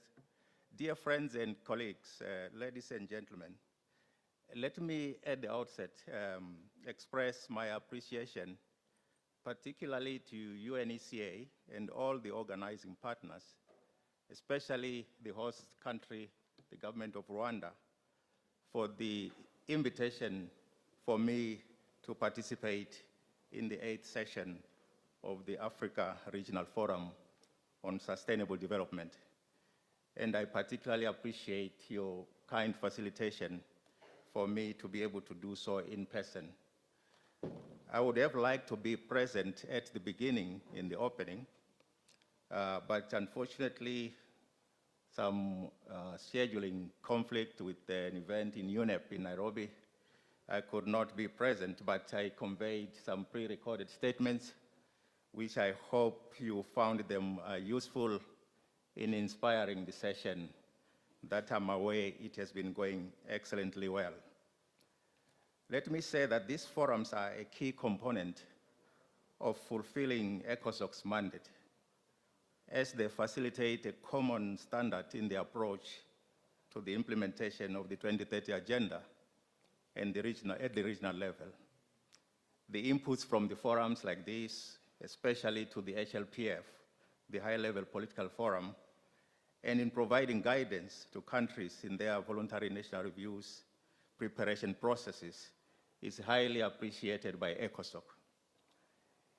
In 2 years of our battling of the unprecedented pandemic, we have learned more about the virus itself, and we now begin to see signs of hope. Hope not in the sense that we are done yet, but hope in the sense that in recent times, many countries, especially the advanced ones, have further reviewed their pandemic mitigation measures to strike the delicate balance between the health considerations and the economy, including those that have announced actually new ways, such as living with COVID. Overall, excuse me, the number of the vaccinated has been increasing steadily, and most importantly, after far-reaching disruptions in the supply chains, we have slowly resumed essential activities needed to embark in the economic recovery processes. But given the scale of the reversal of the socio-economic and the developmental gains which were achieved in the past decades, the road to full recovery is still very far ahead. Just like the SDGs, the financing needs for the recovery itself weighs quite heavily on the member states, particularly those with limited capacity, such as countries in special situations like the LDCs. We see the deepening inequalities within and between countries, as evidenced by the technological divide and the scarcity of financial resources needed for the response and recovery as a result of the shrunk fiscal spaces. The need for robust social protection measures and safety nets is being validated. I think it became very clear that those countries that have much more stronger social protection systems were able to sustain their citizens to a certain extent. Advanced economies could afford substantial stimulus packages, but very little of that has found its way to the developing countries. While advancement in science ensured timely development of the life-saving vaccines and raised the hope for quick relief for everyone, the inequity in access to this resource by many of our countries is regrettable, as many in Africa still wait for their first dose. Advanced economies are on the verge of completion of vaccines rollout programs accompanied by boosters in some cases. The uneven distribution of the vaccines is of serious concern and a glaring affront to the principle of global solidarity, which is needed if we are to overcome this pandemic. We have come to also learn that the often overstated mantra of no one is left behind or no one is safe until everyone is safe is not being met with actual action. So I think more action is needed than the mantra that says that. Dear friends and colleagues, it is therefore imperative for all the member states and governments, the UN system, and all our development partners to do much more to renew commitment to multilateralism and genuine international cooperation, especially in these tumultuous times, as our pathway to recovery and building back better. While all forms of bilateral support are welcome, the global community must focus on supporting the World Health Organization strategy to achieve global COVID-19 vaccination by mid-2022, and we should not spare any efforts to meet the 70% target in all countries by July this year. This clearly would demand that global distribution of the vaccines is done in a more equitable way. We need to deliver a global vaccination plan as called for by the UN Secretary General so that vaccines can reach everyone everywhere. Furthermore, countries and companies that control the global supply of vaccines must prioritize supply to COVAX and other viable initiatives. The recent developments that would enable some African countries to develop capacity to produce vaccines are welcome and would allow for production in scale to meet the global demand. But more remains to be done, certainly, to eliminate all other existing restrictions in the process.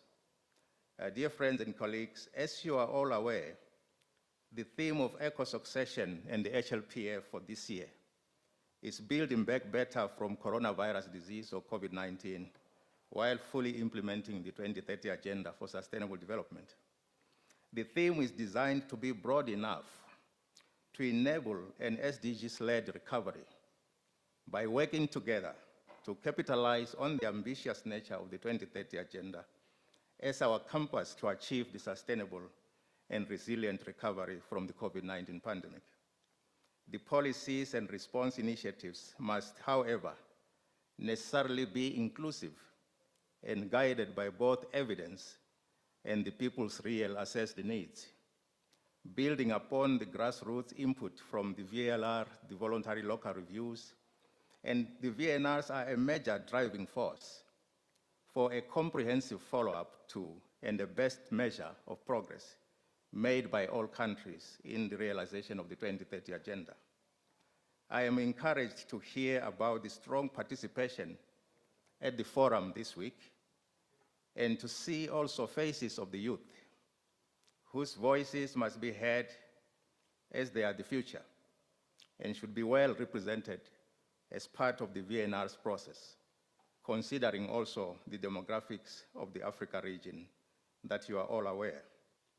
An inclusive VNR's process also means that women, who are the driving force in every facet of our daily lives, but have been disproportionately affected by the pandemic, and the girls be given every equal opportunity available to their male counterparts in education, employment, access to finance, and in all other aspects of human rights and justice.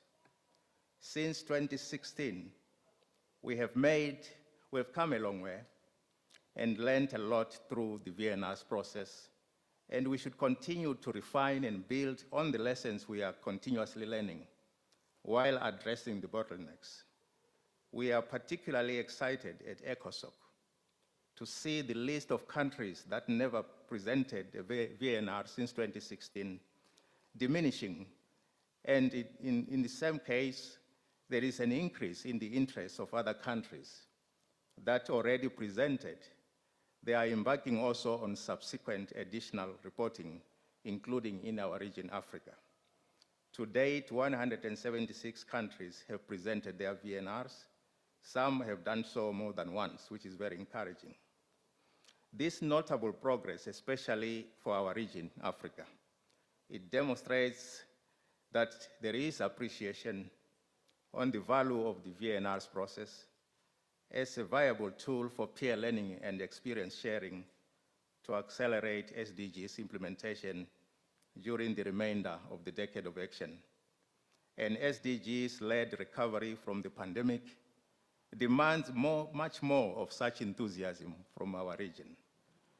Dear friends and colleagues, as I end my submission, let me reaffirm my pledge to do my utmost as President of ECOSOC to lift up the work being done here in the region through the ARFSD, and in particular the rich lessons from the VNR's process, and to bring the key messages to the high-level political forum, the HLPF, that I will convene in July. The diversity in the impressive number of 21 African countries that will present their VNRs this year out of the 45, including those that have experienced conflict situations and are in a process of consolidating peace building, offers great opportunity for sharing experiences and to make further progress in our region. I hope for the highest possible participation and active engagement by the Africa region at the HLPF in July, especially at the highest level of leadership. Tentatively, the HLPF is being planned on in-person basis, subject to the COVID-19 health situation. As I announced during my inaugural statement in July 2021, it is my intention to allocate sufficient time for the interaction part of the VNR's presentations. And an in-person HLPF offers a full 3-hour session that will allow me to fulfill that promise. So I'm hoping that we can be able to do it in person and not virtually. Lastly, I would like to inform you that soon and leading up to the HLPF, the President of the General Assembly and I have agreed to convene a special dedicated joint meeting on the development of Africa as a priority of the UN system, also anchored on the aspirations in Agenda 2063, the Africa we want.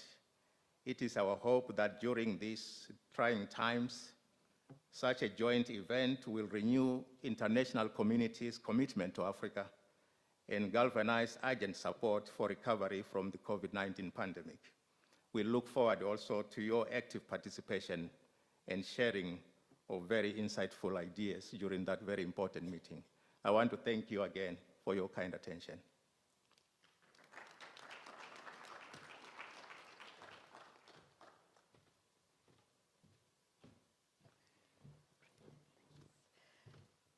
Many thanks, Your Excellency Ambassador Kolapile.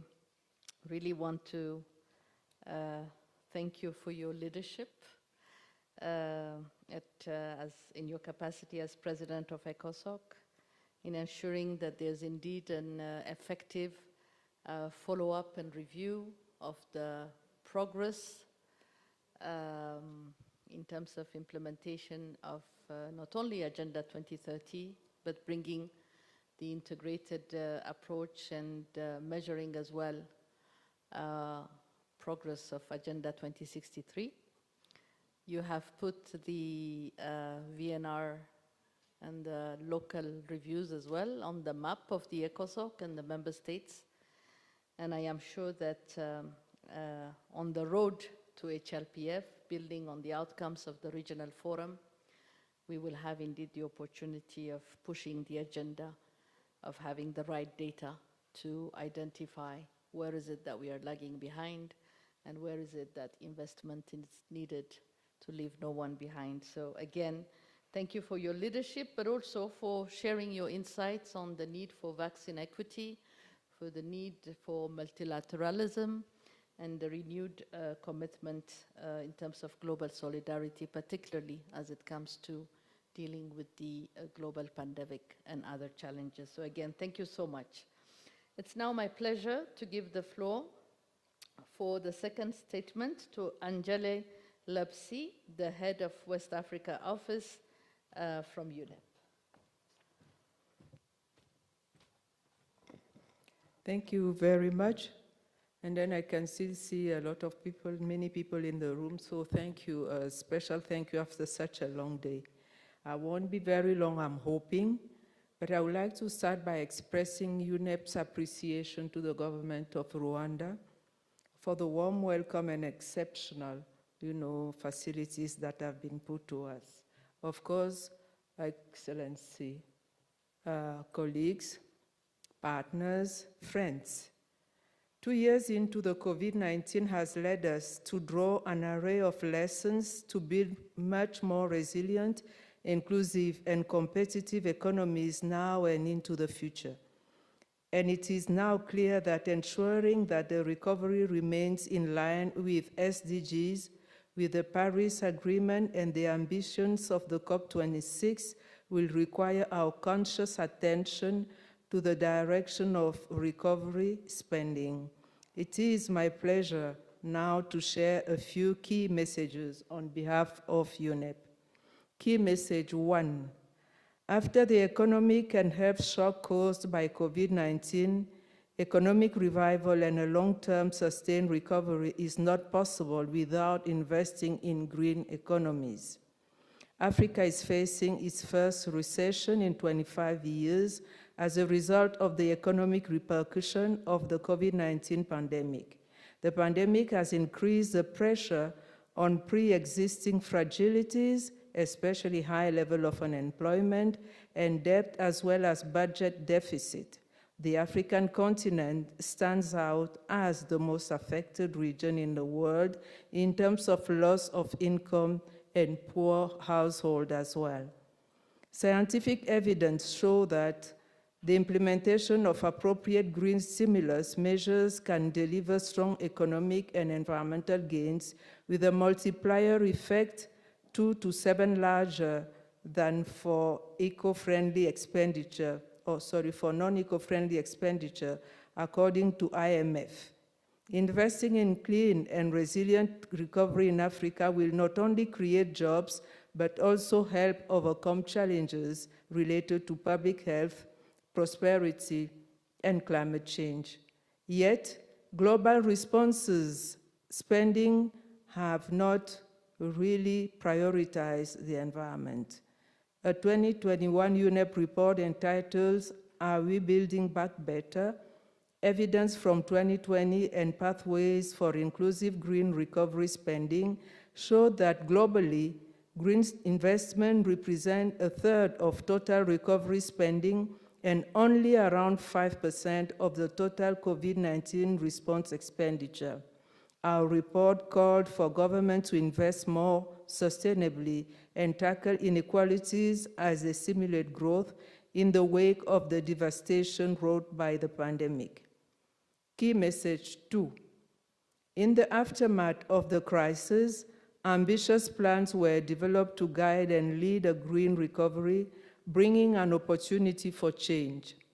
Initiatives such as the Africa Green Stimulus Program, for instance, is a case in point. The African Union also developed and launched in July 2021 a Continental Green Recovery Action Plan 2021-2027, developed to support the continent's recovery response to the devastating socioeconomic and environmental impact of the COVID-19 pandemic in a more green and sustainable manner. Key message 3. Sustainable budgeting is a tool that can support the implementation of the AU Green Recovery Action. In order to implement these initiatives successfully, public finance and fiscal policy play a key role, and this requires appropriate budget instruments to ensure that budget allocations are indeed aligned with climate and biodiversity objectives. Responsible fiscal management can be enabled through better tools. Without appropriate planning tools, these fiscal flows are likely to be structured and implemented with little sustainability screening. Unep and the University of Oxford, with support from the Global Fiscal Policy Network, have developed a sustainable budget approach instrument. It allows systematic tracking of disaggregated national budget and of their alignment with environmental and socioeconomic targets, bringing transparency and accountability to the use of public funds and providing both policymakers and civil society a key evidence-based tool to measure the sustainability of spending. This tool was piloted in Gabon in collaboration with a multi-ministry group and allowed to fully map investment and taxation options to support policymakers' deliberations. It is also crucial to improve domestic resource mobilization, ensure that expenditure is effective, and adopt policies to attract private sector finance and improve governance, an urgent overhaul of inefficient and climate as well as nature-damaging government expenditure, such as fossil fuel subsidies, fisheries subsidies, and unsustainable agricultural subsidies, is required to achieve healthier, more sustainable, equitable, and efficient recovery. Key message 4. In addition to ensuring solid, sustainable budgeting frameworks supported through resource mobilization, financing green recoveries in Africa must remain a key focus area for international support and solidarity. While countries must ensure that their budget most accurately align with their climate objective, we also acknowledge that without significant additional financial assistance, many countries on the continent will likely struggle to meet those objectives, let alone the basic needs of their populations. The debt and triple planetary crises are also intertwined. The COVID-19 pandemic is a stark reminder that planetary health and human health are interconnected. Without substantial, concrete, and sustainable debt relief, developing countries will face pressure to exploit natural capital to pay short-term debt, placing conservation and climate change ambitions aside. And in this, Africa is no exception. Furthermore, the climate crisis can exacerbate debt vulnerabilities by increasing sovereign borrowing costs, adding insult to injury, so to speak. And finally, key message 5, Unep is ready to support efforts of reform toward the establishment of green fiscal policy tools. We stand ready to help member states in Africa and the AU build on the green recovery momentum in the continent. The AMSEN Green Stimulus Program, the Pan-African Action Agenda on Ecosystem Restoration, the African Forest Landscape Restoration Initiative, the Nigerian Mangrove for Life Initiative, and many others provide a solid foundation and show a growing political commitment to an inclusive green growth future. Africa's environment health is essential for the future of the region and the planet. UNEP will work with the African Union and other stakeholders in the continent to anchor the Green Recovery Action Plan in member state national development plans and the overall Agenda 2063, the Africa we want, to support the continent to get back on track to achieve the Sustainable Development Goals. And I thank you for your attention.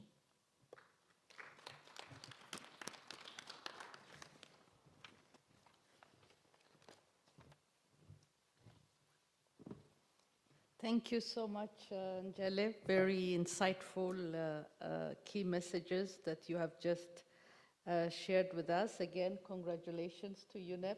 Thank you. Great milestone, and we look forward for the outcome and the implementation of the action plan as an outcome of the Environment Assembly that you just had in Nairobi. I take particular note of your statement that refers to support that would be provided to member states, particularly looking at reforms towards green fiscal policy as it addresses the critical issue of the current looming debt crisis, financing challenges. So again, thank you very much for highlighting these key messages. After these two statements, it's now my pleasure to give the floor to our two panelists. The first one would be my dear colleague Demba Diarra, who would share with you the state of affairs and commitments made a few days ago in the context of the African Regional Collaborative Platform. You know that as part of the reform, the regional architecture is also being reconfigured to foster interagency collaboration and to make sure that the incredible amount of assets that exist at the regional level are leveraged in support of the UN system at the country level, but also to respond better to member states. So Demba will share with us the state of affairs of the regional collaborative platform. And for the two panelists, I would suggest a concise presentation so that we don't keep the participants very long in this room. Demba, you have the floor.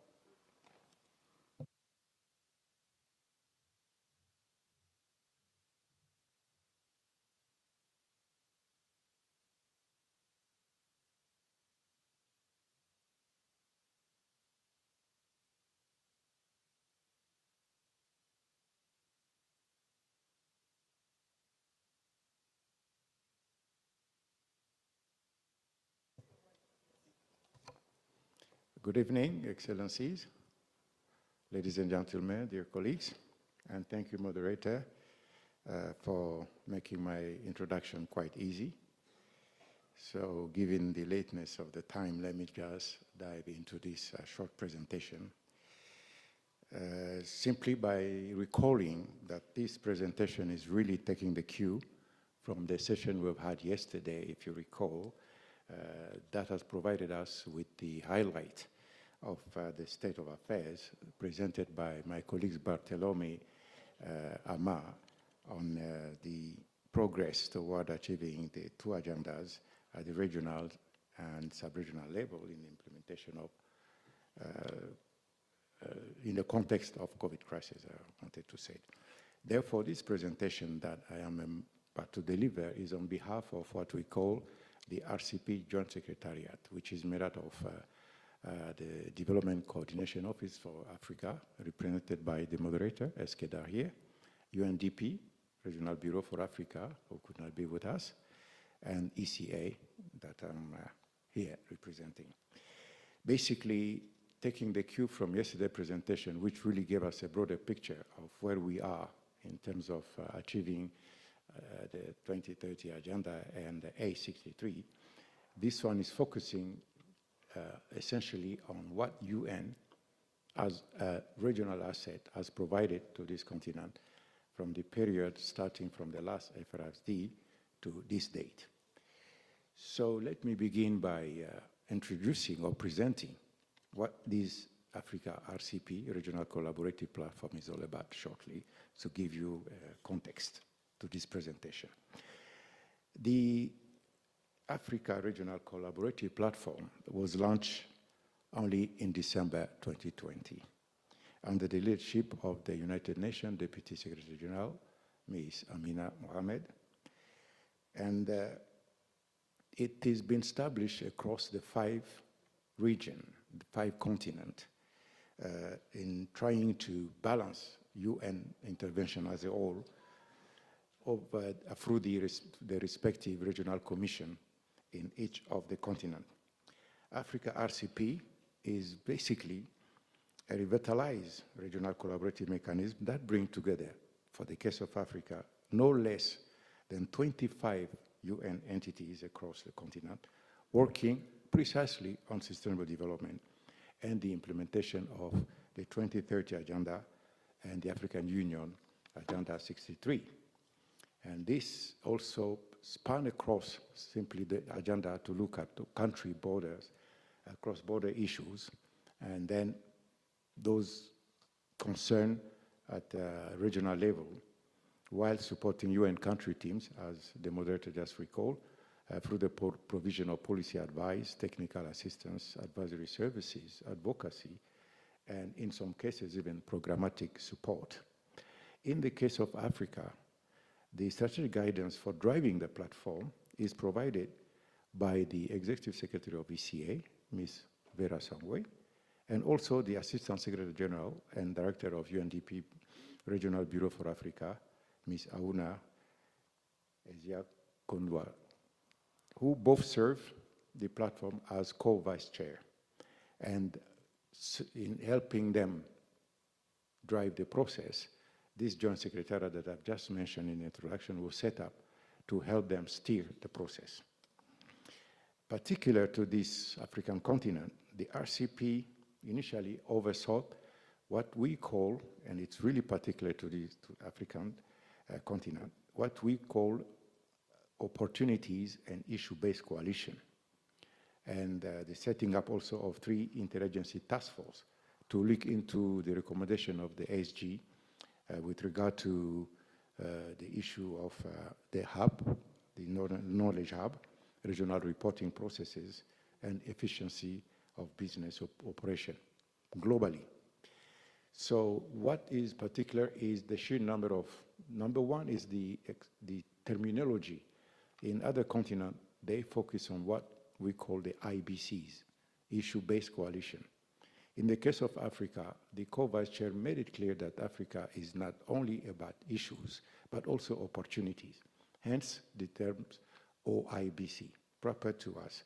It is also particular because we have no less than 7 of such a coalition, when other sub-regions are maybe 6, 5, depending on the relevant issues they wanted to tackle.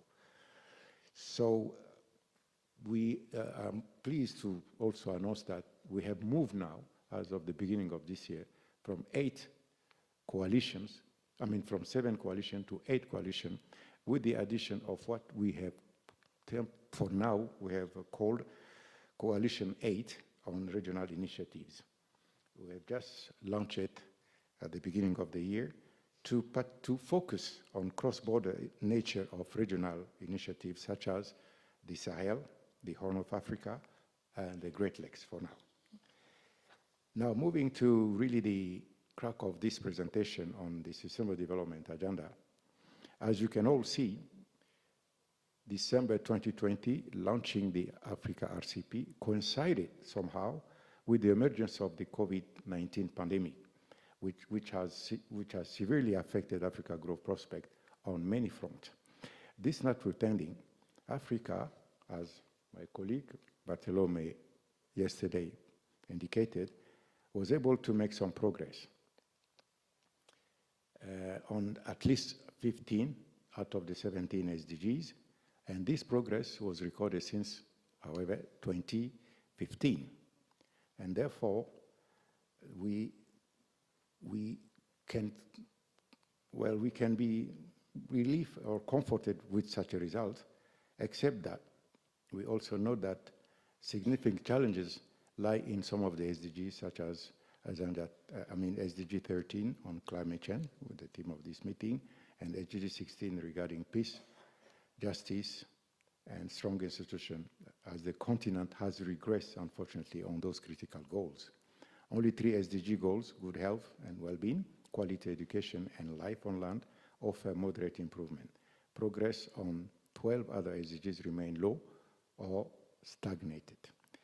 Serious concern have been raised over a wave of military coup across Africa, threatening to derail the hard-earned gains towards sustainable development, democracy, the rule of law, governance, and human rights. A total of nearly 36 million across Africa have been forcibly displaced in 2020 alone, including 6.6 million refugees, 22 million internally displaced people, close to 1 million stateless persons, and 500,000 asylum seekers. Despite generous refugee hosting policy for the first time by African countries, stigmatization against forcibly displaced people and migrants exacerbated their situation. The continent also faces significant sustainable development challenges caused by climate change. While the climate crisis spread globally, Africa, vulnerable nations, which are already strained by the economic fallout of COVID-19, suffer from the destructive effect of climate change disproportionately due to lack of resources to recover swiftly. The level of debt on the continent is surging again. In 2014, only 4 countries were at high risk of debt distress. Today, we have 17 countries at high risk of debt distress and 4 already in debt distress. Projected GDP growth of 3.9% for 2022 will do very little to address these challenges, unfortunately. Now, it is really against this somber background that the RCP Africa have strived to provide support to the regional coordinators and UNCTs, member states, and regional partners in coordinating the UN regional response to cross-cutting challenges across the continent. I would like to simply pick up some of them in the interest of time in ways they have tried to accelerate transformations for the SDGs, the role of Africa RCP. The last 2 years of the UN reform agenda have been productive, despite the adverse environment brought about the COVID-19 pandemic and growing global instability, insecurity, and social conditions affecting lives and livelihoods globally, regionally, and nationally. The Africa RCP has made effort to be more responsive by integrating development and emergency responses, especially throughout 2021. Now, from the period of, as I indicated, of April 2021 to this date, the platform provided agile and well-focused support to UN country team, member states, and regional partners by coordinating UN regional response and cross-cutting challenges across Africa. The OIBCs have channeled the expertise and asset of the regional UN entities to respond to country needs as part of the UN reform. And one of the big ticket is what was mentioned over the last 3 days, the African Continental Free Trade. And we see the African Continental Free Trade as really as a game changer for Africa's sustainable development ambitions. The realization of the free trade across the continent with inclusive growth will require addressing the disparities between diverse entities, informal versus formal sectors, gender inequality, acute regional growth disparities, and fostering a conducive and enabling environment for dynamic and inclusive industrial and service-led growth. Therefore, RCP focus on driving forward the implementation of CFTA to help African countries deepen regional integration, foster intra-African trade, and strengthen the readiness to accelerate the achievement of the SDGs. Second big achievement that we've been referring to has to do with COVID-19 vaccine equity and Africa economic social progress. In 2021, the continued COVID-19 response and recovery was central in shaping the policy thrust and landscape of many African countries. The Africa RCP provided technical and financial support to countries such as Ethiopia, Kenya, Mali, Nigeria, and Togo to develop COVID-19 response plan, mobilize human and financial resources to support the implementation, and monitor the progress of the response plan in the finance, tourism, and transport sector. Elevating advocacy on vaccine equity and distribution remain a unique entry point for many UN entities in supporting the UN Secretary General call for action for developing countries. The UN played a critical role in supporting the socio-economic impact assessment and socio-economic response plan. Relevant UN regional entities such as ECA and UNCTAD led a project on response and recovery, mobilizing financial resources for development in the time of COVID-19, and proposal for capital account management and micro-prudential policy designed for Ethiopia, Kenya, Morocco, Nigeria, South Africa, and Zambia. Others, like UNDP, contributed in supporting countries in navigating this impact across a range of issues in their role as the technical lead of the social economic component. On climate action, the platform, working closely with the AUC, developed the matrix of the program of action that will implement the Sendai framework for disaster risk reduction in Africa. In addition, a series of initiatives were undertaken to promote renewable energy, including the provision of solar-based energy sources, mini-grids, and other relevant intervention through the rollout of the Sahel Energy Offer. Turning to integrating, we have to wrap up, strengthening, if I may. Yes, Madam Moderator. I would like to also refer to the integrated data, where this platform has made tremendous effort and also recorded gain in developing availability or making data available in no less than 19 countries, African countries, who are now able to be tracking sustainable development goals with more than 160 indicators with data. There are only 52 SDG indicators with no data for any of the African countries, down to 79 indicators compared to last year's assessment. The UN, the Africa UN Data for Development Platform, was developed and launched in September last year on the margin of the UN General Assembly. The platform serves as a one-stop shop, a repository capturing high-quality data and evidence on the 2030 Agenda and Agenda 63 from all African countries. And this is the first of its kind to raise the profile of statistical progress toward SDG and the African Union aspiration of Agenda 2063. And this is really a breakthrough in the entire UN system. Now, I will not dwell on digital transformation. I think the previous session mentioned that explicitly. Africa RCP progress has been quite notable in the area of peace, security, and the respect of human rights, which has been steered by OIBC 6.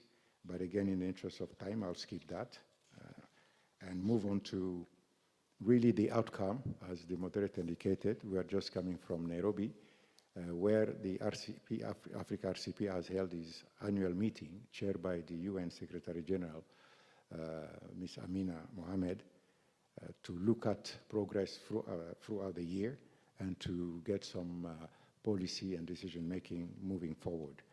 So by way of conclusion, I will refer to the outcome of this meeting. The annual RCP meeting recognized that the result of the OIBCs, based on the respective annual report, have generally been commendable. There will be, however, a need for the OIBCs to strengthen their offer when it comes to the service offering at the country level. Basically, effort should now take from regional to sub-regional and regional level. Discussions on sustainable financing during the crisis have also been very useful. The elaboration of the program of action for the Sendai framework that I referred to has moved forward. FCFTA initiative has been very ambitious and still proved to be moving forward too. The launch of the data platform is a key milestone, as I was indicating, with, toward attaining the use of high-quality data for tracking progress on the SDGs. Now, debt management is on the forefront of the RCP.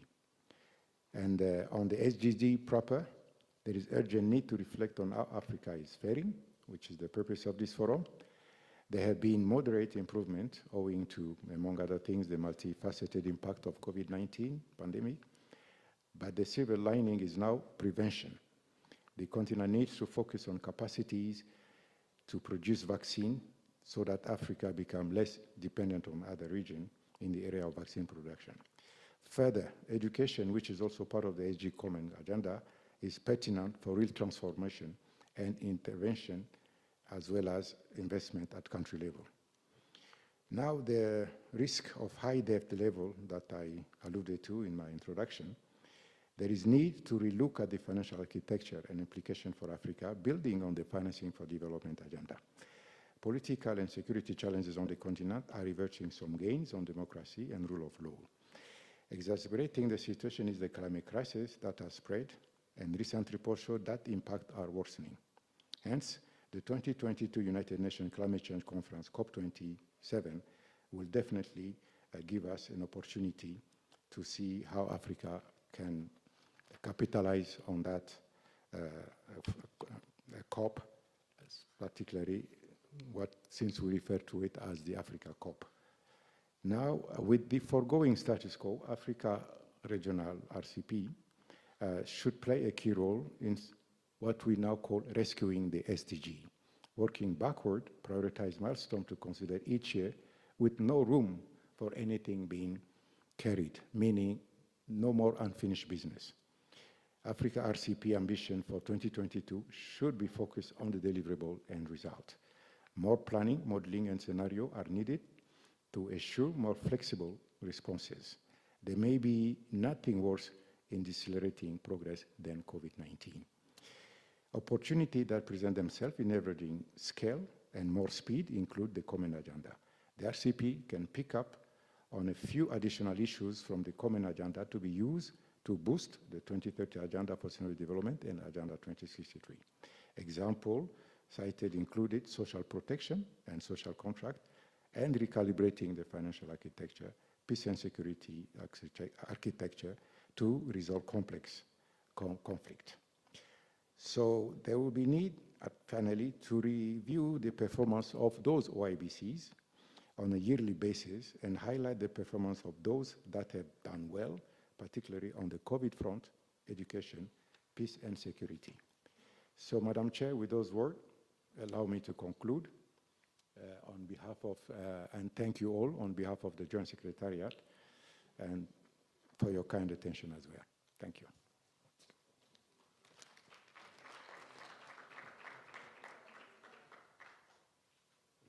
Many thanks, Demba, for your presentation and sharing the highlights and priorities of the Africa Regional Collaborative Platform. I now call upon Ms. Carol Agenio for a brief presentation on outcomes of consultation with major groups and other stakeholders. Thank you, Madam Moderator. I will skip the introductory bit and only say that I represent the Africa Regional Mechanism on major groups and other stakeholders, and I speak on behalf of my co-chair, Mr. Kofi Kenkam, as well. And so we have a set of key messages around 5 goals, 5 SDGs.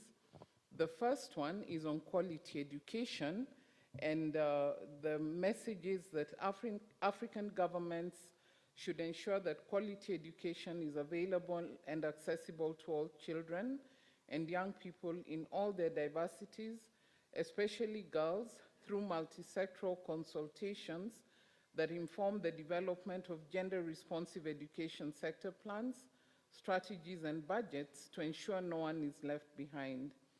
The second message under this goal is that African governments should design educational systems to bridge the gap between acquired skills and the job market to improve the employability of young graduates. The third message is that African governments should provide and promote digital technologies in their educational systems to bridge the digital divide and ensure resilience of educational services during crises such as pandemics by providing the necessary infrastructure to ensure sustainable use.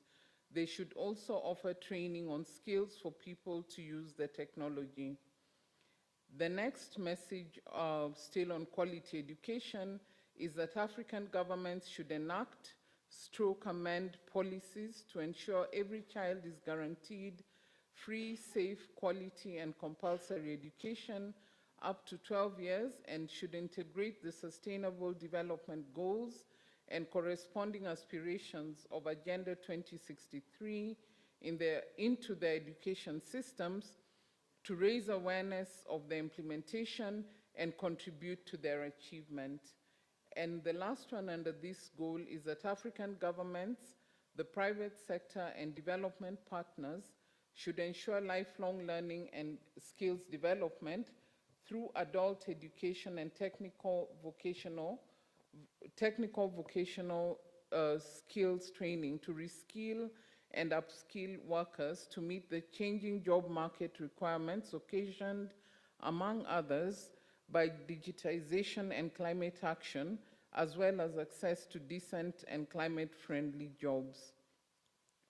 Our next set of messages is on goal number 5 on gender equality.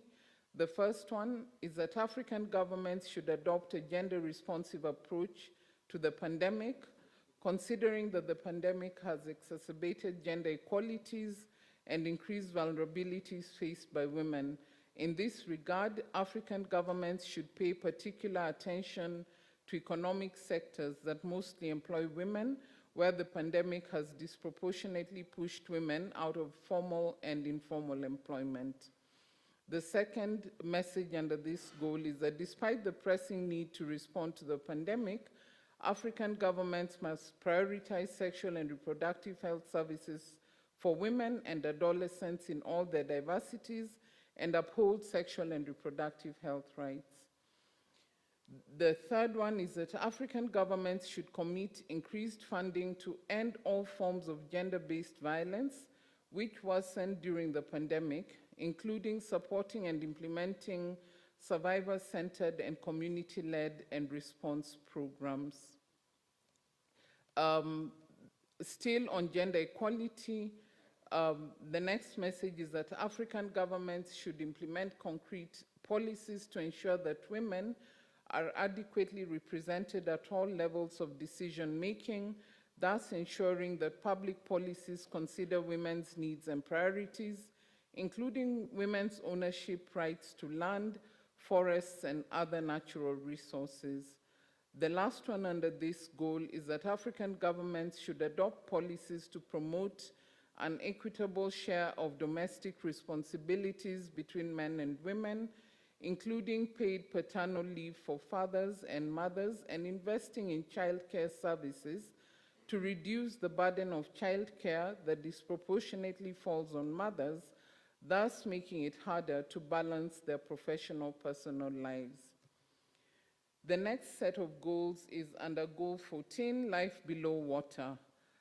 African governments should adopt measures to stop marine pollution and stay cognizant of the ocean's interaction and life on land. Most ocean activities have their source on land, including the harmful activities to the ocean that lead to pollution.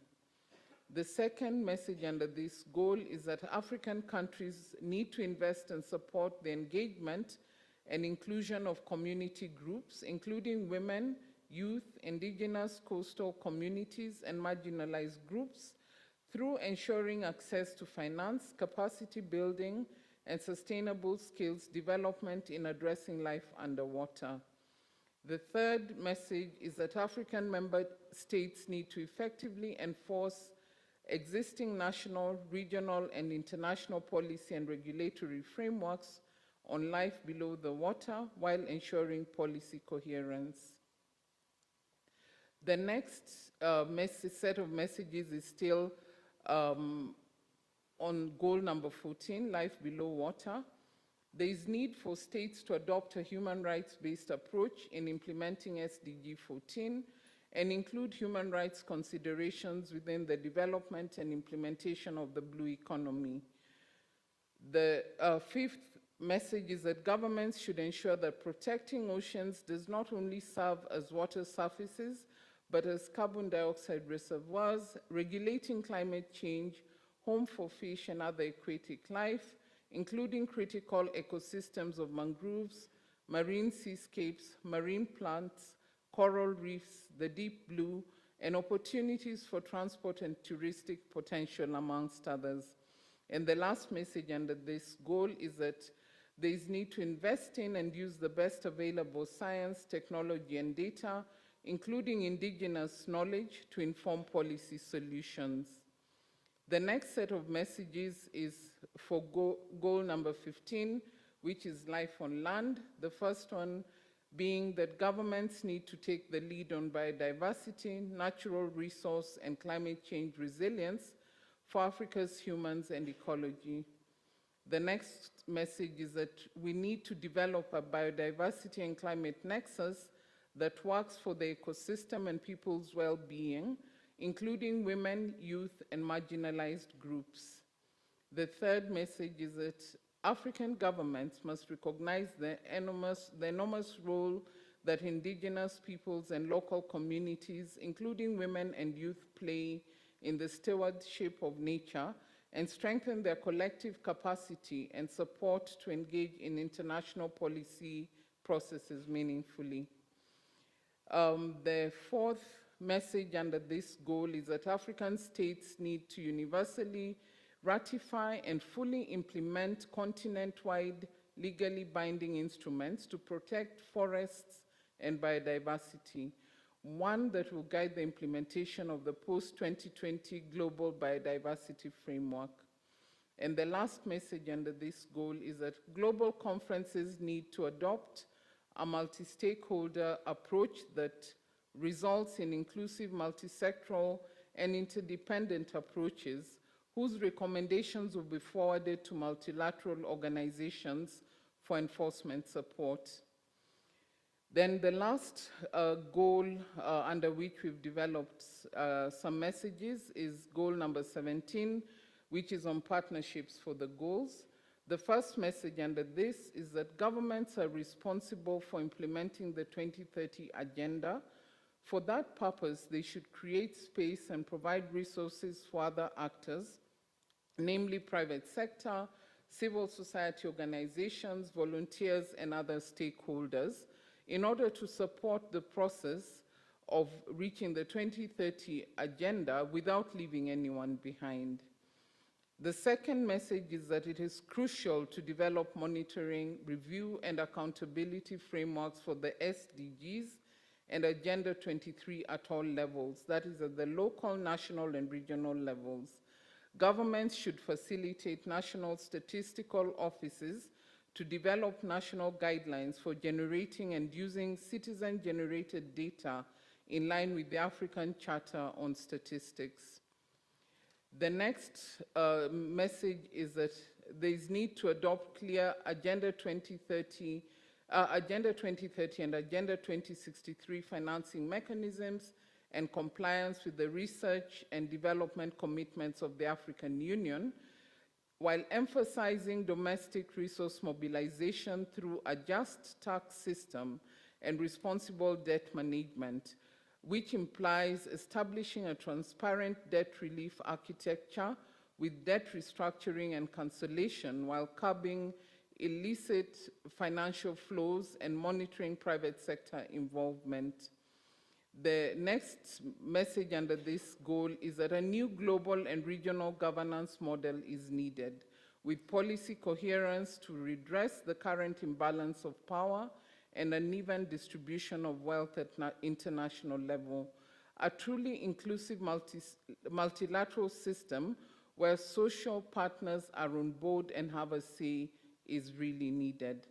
And the last message that we have is that under this goal, African governments, the African Union, and UN agencies should develop mechanisms and standards for harnessing volunteer resources, expertise, and time to deliver the Leave No One Behind promise. Coordination, inclusivity, and social dialogue are needed to ensure resilience is maintained in a people-centered spirit with effective provision of essential services. And I thank you for your attention. Fantastic. Many, many thanks again. Very important key messages coming from the major group, which is one of the features of this forum that brings together not only member states and the UN entities, but also the various stakeholders and partners that are key for the implementation and the acceleration of SDGs. Thank you. Thank you so much. I know that it's very late. I'm happy to give the floor for one or two interventions, burning questions, comments before we conclude. All right, one here. And two. Okay. Please, sir. Thank you for the presentation. I just have one quick question, and I just want to understand how this could help in the country I work in. The relationship between the VNR, VLR, and National Development Plan alignment. The reason why I'm asking is I'm trying to understand the cost implication for small countries that may not have the cost. How are they supposed to be sequenced? and how are they supposed actually to work, especially when you have the VLR and VNR together? Thank you. You're right, thank you. See another hand in the back.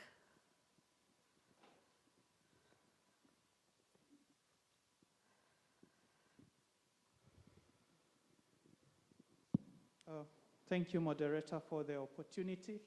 My name is Eric Ngondi from the United Disabled Persons of Kenya, UDPK. And just a quick one, as I listen to the statements, I'm very impressed. However, I really do not hear the voice of persons with disability, and I would have loved to hear at least a statement that mention issues and the needs of persons with disability. So for example, I would have loved to hear that youth with disabilities, women and girls with disabilities will be on the table and will also be encouraged in area of STI and others. Thank you. Many thanks. Thank you for this very important point and valuable reminder, particularly in the context of multi-stakeholder engagement and the principle underpinning the SDGs of leaving no one behind.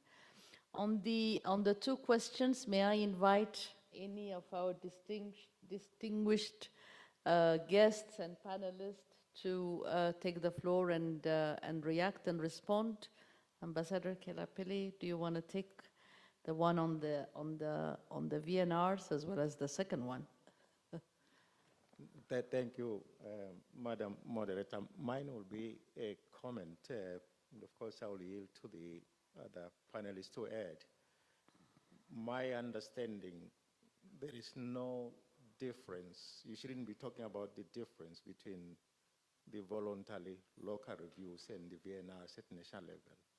They are mutually reinforcing each other.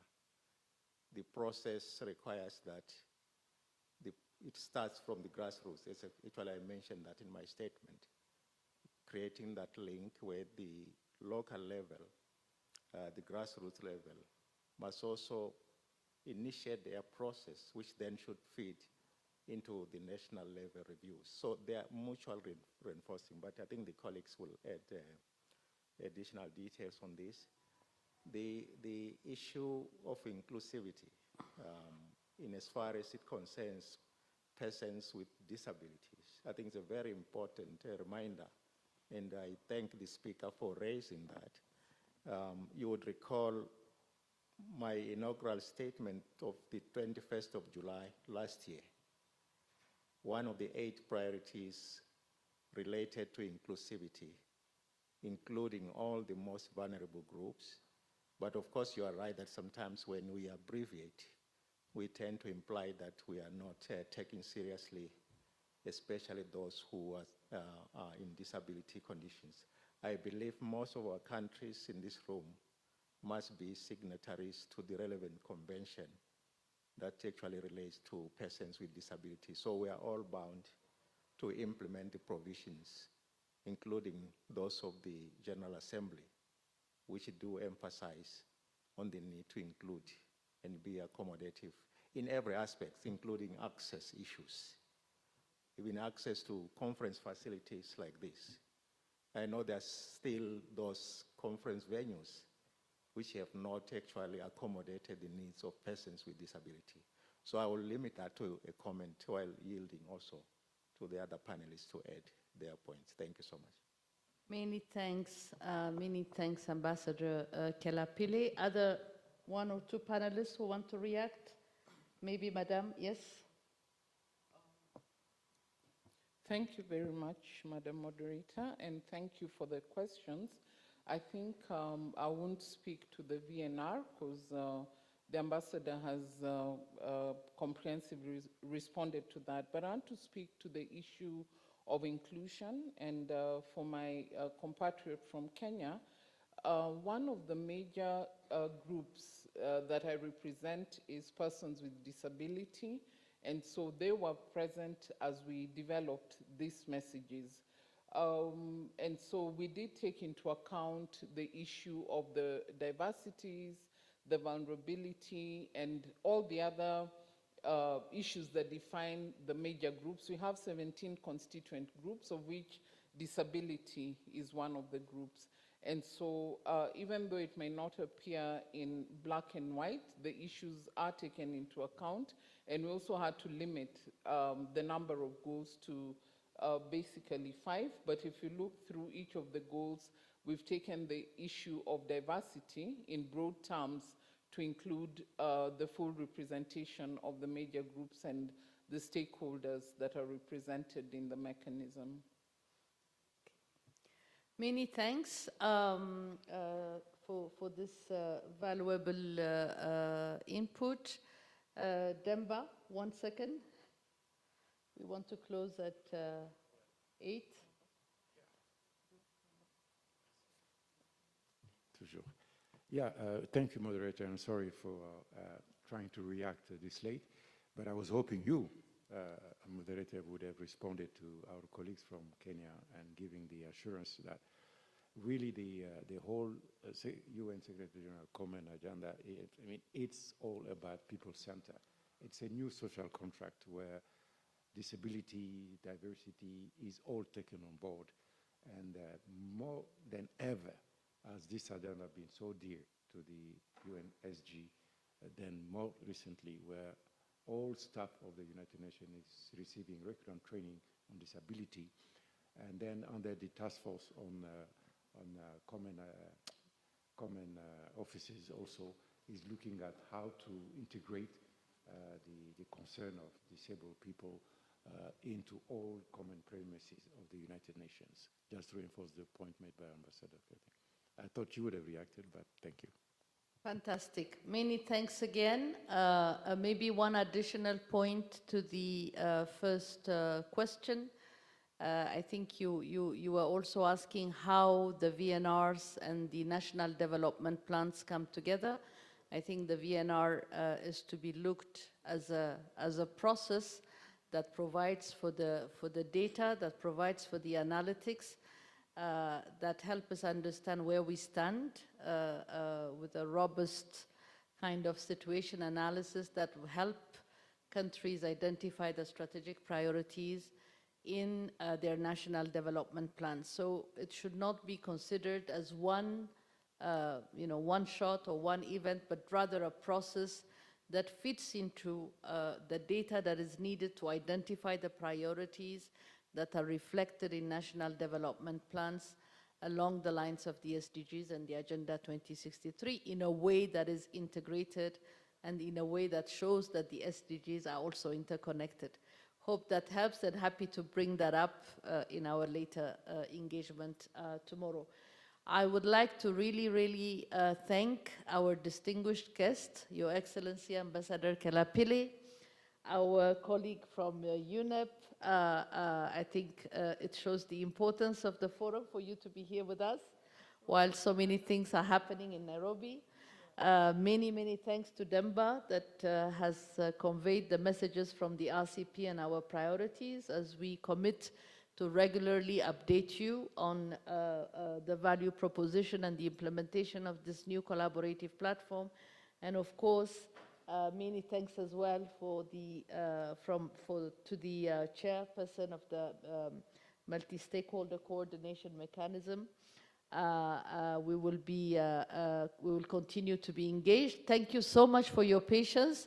I would have never imagined that there would be so many people in the room at this late hour, but I'm sure it was a valuable session. And particularly to hear from the president of ECOSOC. It's not always that this happens. Again, Colin, many thanks, and many thanks, panelists. Have a great evening. Enjoy your dinner. Bye.